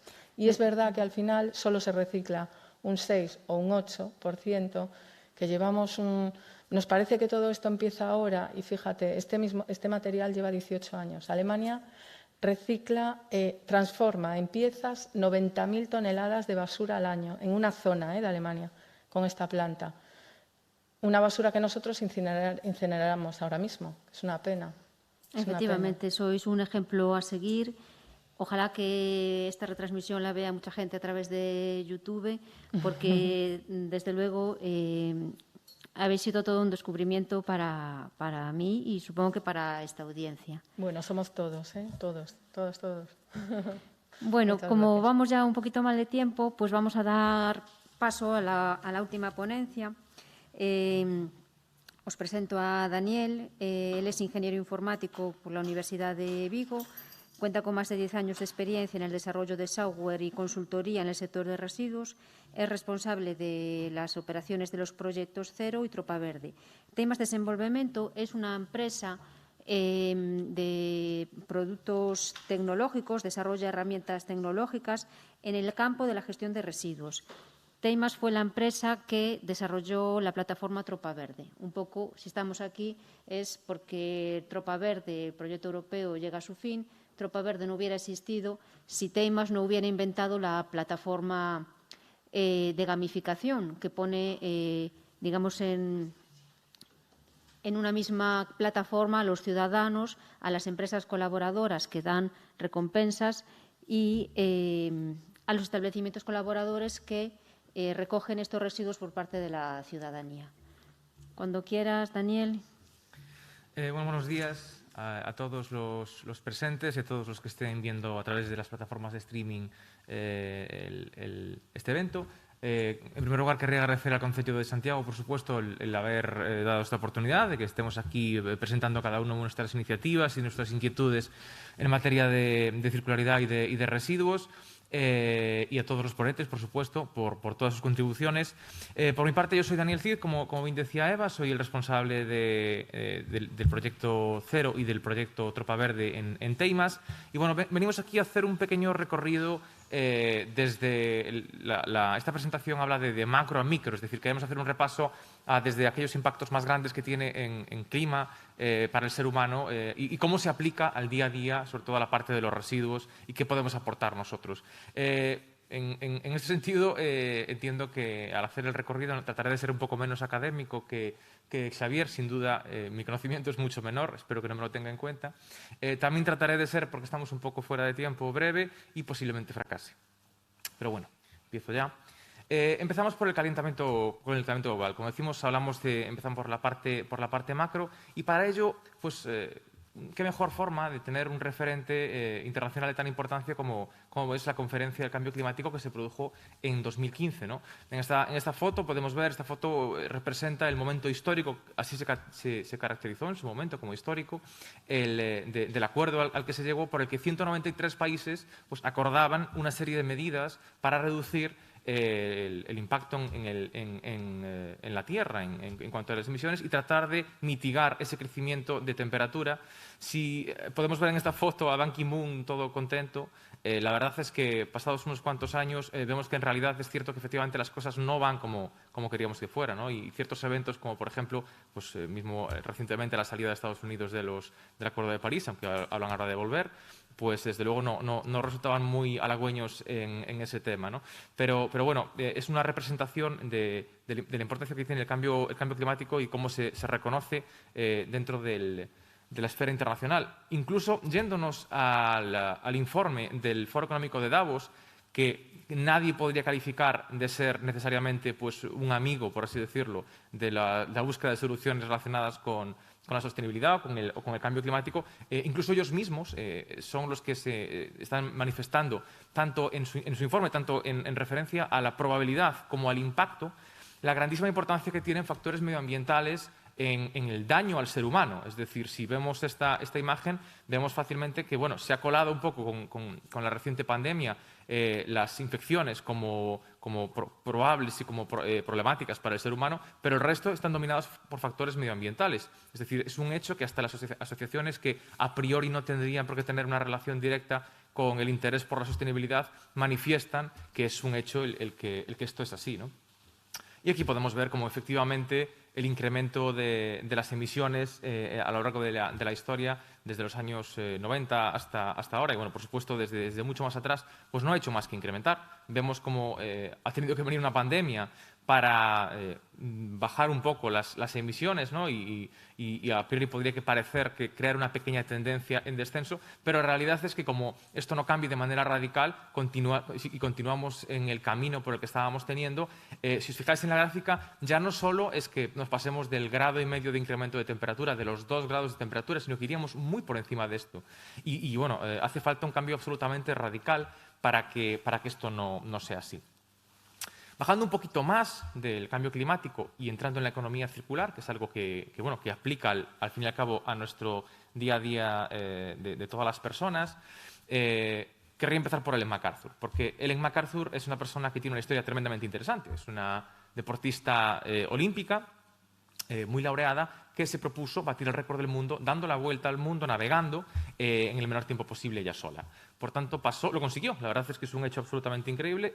Navegó durante 71 días, ella sola, pues superando las temperaturas del Ártico, etcétera, y todas las penurias que os podéis imaginar que una persona tiene que sufrir en un barco para conseguir este hito. Y claro, 71 días dan para mucho pensar. Y la reflexión a la que ella llegó durante este tiempo es a que su vida dentro del barco y la forma que ella tenía de obtener recursos, tanto energía como alimento, etcétera, no se parecía ni remotamente a cómo vivía en sociedad. Es decir, ella hasta ahora había vivido de una manera, cuando volviese a casa, a tierra, volvería a hacer un poco lo mismo, y la forma en la que ella vivía en el barco se parecía mucho más a cómo la forma natural de comportarse del planeta y del resto de animales, etcétera, frente a cómo lo hacemos los seres humanos, ¿no? Y esto le llevó a que, a la vuelta, convirtiera lo que a priori tendría que ser su mayor hazaña y el hecho por el que es más conocido a nivel mundial, es algo que se queda de lado porque en el año 2010 funda la Fundación Ellen MacArthur, que lleva evidentemente su nombre, para promover la circularidad, ¿no? Porque, bueno, esto entiendo que a estas alturas ya todos estaréis familiarizados con de qué hablamos cuando hablamos de circularidad, pero es cierto que vivimos en una sociedad de usar y tirar, es decir, cogemos algún tipo de bien, de materia prima, la convertimos en un bien que se usa y se descarta. Y esto choca radicalmente, es algo que estamos tremendamente acostumbrados, pero choca radicalmente con la forma natural de comportarse de todos el resto de ecosistemas que viven en la Tierra. Y es lo que ella experimentaba en estos 71 días de navegación y que pretendía fomentar, ¿no? con la fundación con la creación de esta fundación. Pero además, en cuanto al cambio climático, y esto es algo que Xavier mencionó previamente, cuando pensamos en las emisiones, yo creo que los que somos un poco profanos, tenemos siempre en mente pues, un tubo de escape, una fábrica con una tremenda humareda saliendo de una chimenea, ¿no? Y cómo estos son pues, los gases que van a la atmósfera. Pero en realidad lo que sabemos es que el 45% de las emisiones están derivadas exclusivamente de la manufactura de productos. Es decir, así como tenemos que atajar el problema de las emisiones de una forma completamente distinta, que no viene al caso en este tema, reduciendo la producción de productos y fomentando la cadena de circularidad, estaríamos atajando el problema de los efectos directamente de invernadero, tratando exclusivamente con productos, algo con el que el ciudadano medio en su día a día interactúa. Y además esto nos lleva a movernos, la economía circular nos lleva a movernos en la dirección de los objetivos de sostenibilidad de las Naciones Unidas. Y es que de los 17 famosos objetivos que se persigue alcanzar, que las Naciones Unidas persiguen alcanzar, 9 están directamente relacionados con la circularidad y que, por tanto, bueno, pues representa más de la mitad de estos objetivos. Luego ya, continuando el descenso a la practicidad, nos vamos a la parte de recursos y residuos, es decir, a cómo lo aplicamos en realidad. Y me parece que este concepto es tremendamente útil, tremendamente ilustrativo, ¿no? Se trata del Día de Sobrecapacidad de la Tierra. Esto es una referencia que nos viene a decir en qué momento del año el planeta se queda sin los recursos que durante un año ha generado. Es decir, sabemos que el ser humano está consumiendo por encima de las capacidades del planeta en cuanto a la regeneración y vemos en este gráfico que en 1970 estábamos consumiendo un poquito más de lo que el planeta era capaz de producir y desde entonces esto no ha hecho más que incrementar, ¿no? Y a día de hoy el ser humano está consumiendo 1,6 planetas Tierra en recursos y esto evidentemente no es sostenible, es algo que tiene que cambiar. Y el día del año en el que alcanzamos el consumo de lo que un planeta Tierra produce, cada vez se adelanta en el tiempo. Si nos movemos al planeta, aquí vemos que, evidentemente, cada país tiene, este día se encuentra en una situación u otra en función, bueno, pues de cómo de sostenibles sean sus prácticas, de cuán grande sea su consumo. Si hacemos un poquito de zoom, podemos ver que en España, el año pasado, el 25 de mayo, fue el día en el que alcanzamos el consumo de un planeta Tierra. Es decir, si todo el mundo se comportara como España, por poner un ejemplo, evidentemente esto ocurre en muchos otros países desarrollados, harían falta más de 2 tierras para sustentar la actividad diaria de un país como España, que no tiene pues, nada de particular. Es decir, esto es súper ilustrativo para indicar que no podemos continuar por esta vía. Y también relacionado con este tema están los principios de las acciones de taxonomía de la Unión Europea, define como actividades de sostenibilidad que nos permitirían ir en el camino de la circularidad.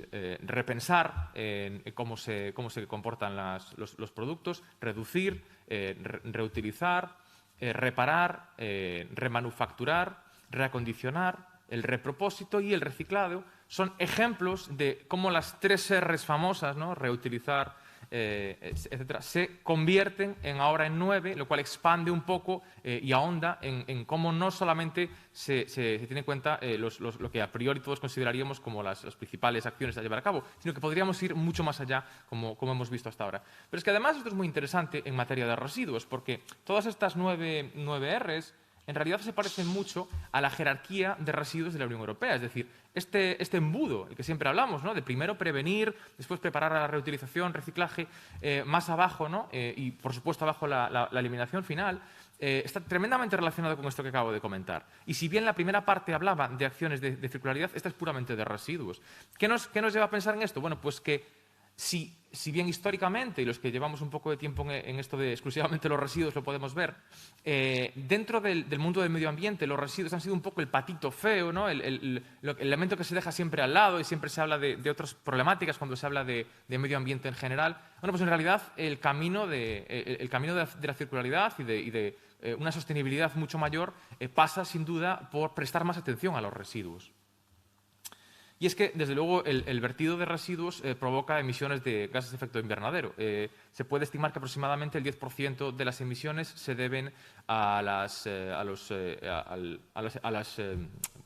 vertido de residuos alimentarios, ¿no? Y bueno, aunando todos estos conceptos, ¿a dónde queremos llegar? Esta es la parte un poco más dramática del tema, porque al fin y al cabo estamos hablando muchas veces de números, de datos, ¿no? Y de cómo el planeta pues, se acaban los recursos, ¿no?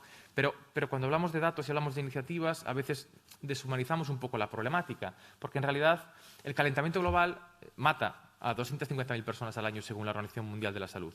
Esto es un hecho. Y además, ACNUR habla de 26 millones de refugiados climáticos al año. Y hay que pensar en que si estamos hablando de una tendencia negativa, estos números no van a hacer sino subir. Es decir, no son solamente números, al fin y al cabo son personas. Cuando hablamos de residuos, de circularidad y de cambio climático, no estamos hablando de dinero exclusivamente o de problemas abstractos, estamos hablando de la salud de las personas. Y entrando un poco en la situación actual, ha hecho falta una pandemia, ¿no? Para darnos una bofetada de realidad en esta materia. Y sí, estamos tremendamente preocupados por un montón de cosas, ¿no? La circularidad es una de ellas, pero evidentemente tenemos muchísimos más problemas sobre la mesa. ¿Y cómo podemos pensar en qué va a ocurrir? Bueno, pues si nos vamos un poco atrás en el tiempo y vemos qué ha ocurrido históricamente en situaciones, entre comillas, similares, hace 100 años nos encontrábamos con el fin de la Primera Guerra Mundial en el 18.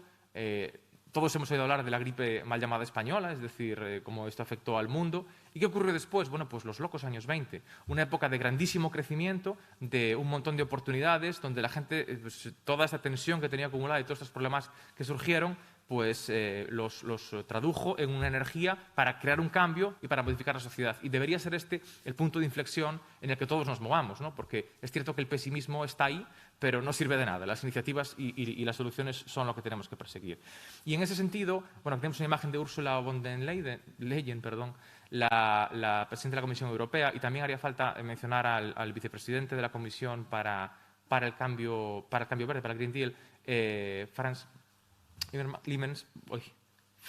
Timmermans, que por supuesto, haciendo referencia al Pacto Verde. El Pacto Verde surge en Europa con el objetivo de movernos a tratar de conseguir que en el año 2050 Europa sea un continente neutro en emisiones. Y para ello, las iniciativas que nos vienen, como son la Ley del Clima Europea, que daría un marco de trabajo a los países para tener un marco legal para desarrollar prácticas de sostenibilidad, y el Plan de Acción de Economía Circular, que, de nuevo, define las acciones en concreto de circularidad para aplicar en Europa. Todo ello con el objetivo, como decía, de obtener un continente que sea neutro en sus emisiones, bien por acciones que reduzcan las mismas, bien por acciones como plantar árboles, plantar algas que controlen las emisiones de CO2 y llevar a cabo acciones en países menos desarrollados para contribuir con la reducción de las emisiones, ¿no?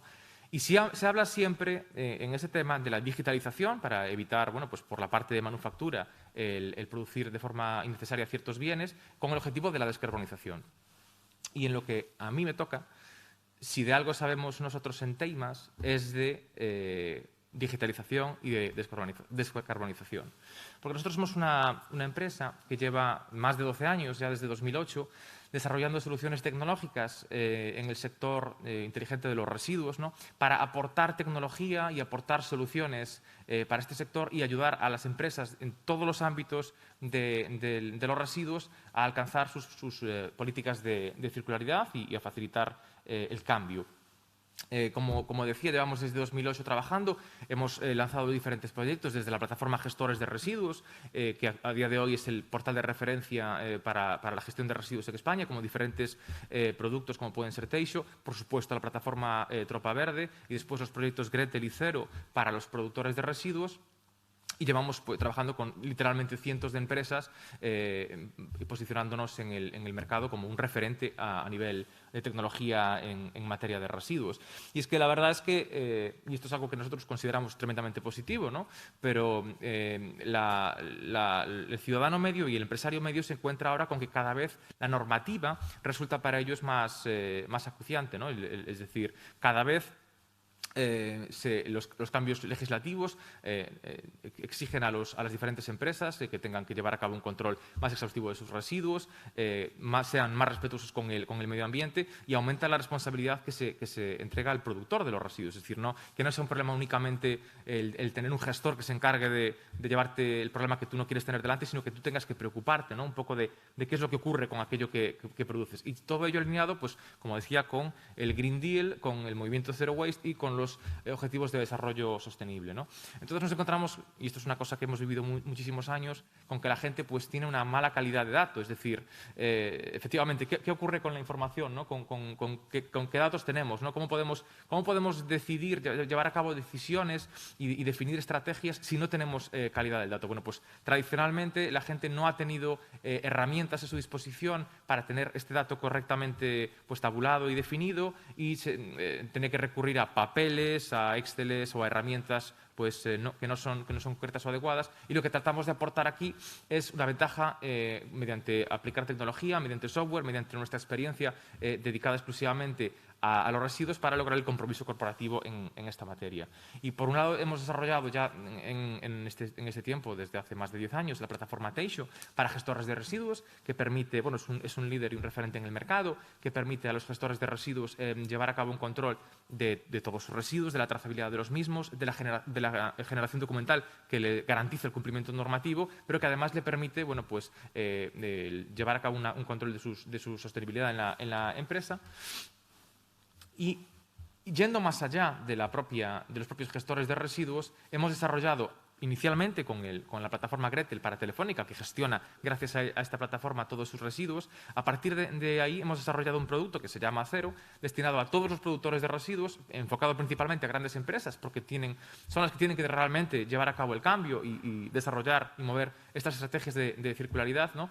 Que tenían esta necesidad de tener herramientas específicas para gestionar de manera inteligente sus residuos, ¿no? Y es una plataforma que permite, ubicada en la nube, que permite definir la estrategia de tu empresa con la jerarquía que tengas de tus centros, llevar a cabo un control de la trazabilidad de los residuos y a partir de ahí poder utilizar diferentes módulos de informes para, explotándolos, ver cuáles son los huecos en tu organización, saber cuáles son los gestores que debes contactar para obtener una mejor gestión de los residuos, evitar los tratamientos que terminen en vertedero y, en fin, llevar a cabo el compromiso de sostenibilidad de la empresa. A mayores de esto, trabajamos en el desarrollo de nuevas aplicaciones con gran carácter de innovador en la parte tecnológica, como puede ser una aplicación de trazabilidad de residuos a través de blockchain, trabajando con Telefónica. Es decir, tratamos de llevar a cabo un control de toda la cadena de residuos para que esto no se quede en un dato que figure en un papel, sino que realmente se sepa de forma fehaciente qué ha ocurrido con el residuo, desde el punto de producción hasta el punto de tratamiento final, pasando por todos los tratamientos intermedios, todos los actores que se vean involucrados en el proceso, y también el cálculo de la huella de carbono, absolutamente importante y tremendamente relevante en la parte de residuos, desde el transporte que se produzca con los residuos hasta los diferentes tratamientos que se vayan aplicando para cada uno de ellos. Y no podía dejar pasar este evento, evidentemente, sin mencionar el proyecto Tropa Verde, donde gracias especialmente al Concello de Santiago, que ha sido nuestro primer piloto, llevamos años trabajando con diferentes ayuntamientos a lo largo de la geografía española, en primer lugar, y gracias al proyecto Urbac, el establecimiento en adicionalmente 5 países de la Tropa Verde, concienciando a la ciudadanía y fomentando el reciclaje, de manera que estamos tocando un poco todos los palos, ¿no? Desde el ciudadano inicial hasta las más grandes corporaciones. Y bueno, y ya para terminar, ahora sí, se habla mucho de que la competitividad empresarial está relacionada con la digitalización y que la sostenibilidad tiene que estar en el centro de la estrategia corporativa, ¿no? Pero es muy fácil suscribir esta clase de cosas y que después al final todo se quede un poco en agua de borrajas. Entonces lo que nosotros realmente defendemos es que se lleven a cabo acciones concretas con los residuos, que la gente empiece de verdad a preocuparse por ellos y que sean estas empresas las que establezcan políticas de circularidad y sean los motores de este cambio. Muchas gracias.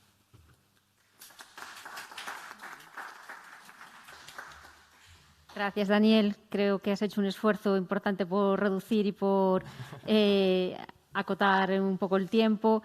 Nos hemos pasado 7 minutos del horario establecido, lo que está muy bien. Si hay alguna pregunta aquí en el auditorio. No sé, creo que tampoco hay ninguna pregunta a través del canal de YouTube del Concello. Bueno, pues sin más, agradeceros mucho a todos, que tanto los ponentes como los participantes que hayáis estado aquí. Creo que tenemos mucho que reflexionar.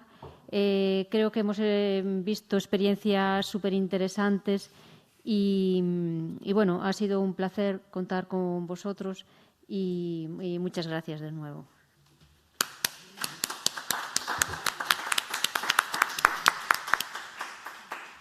Pues cerramos ya la sesión.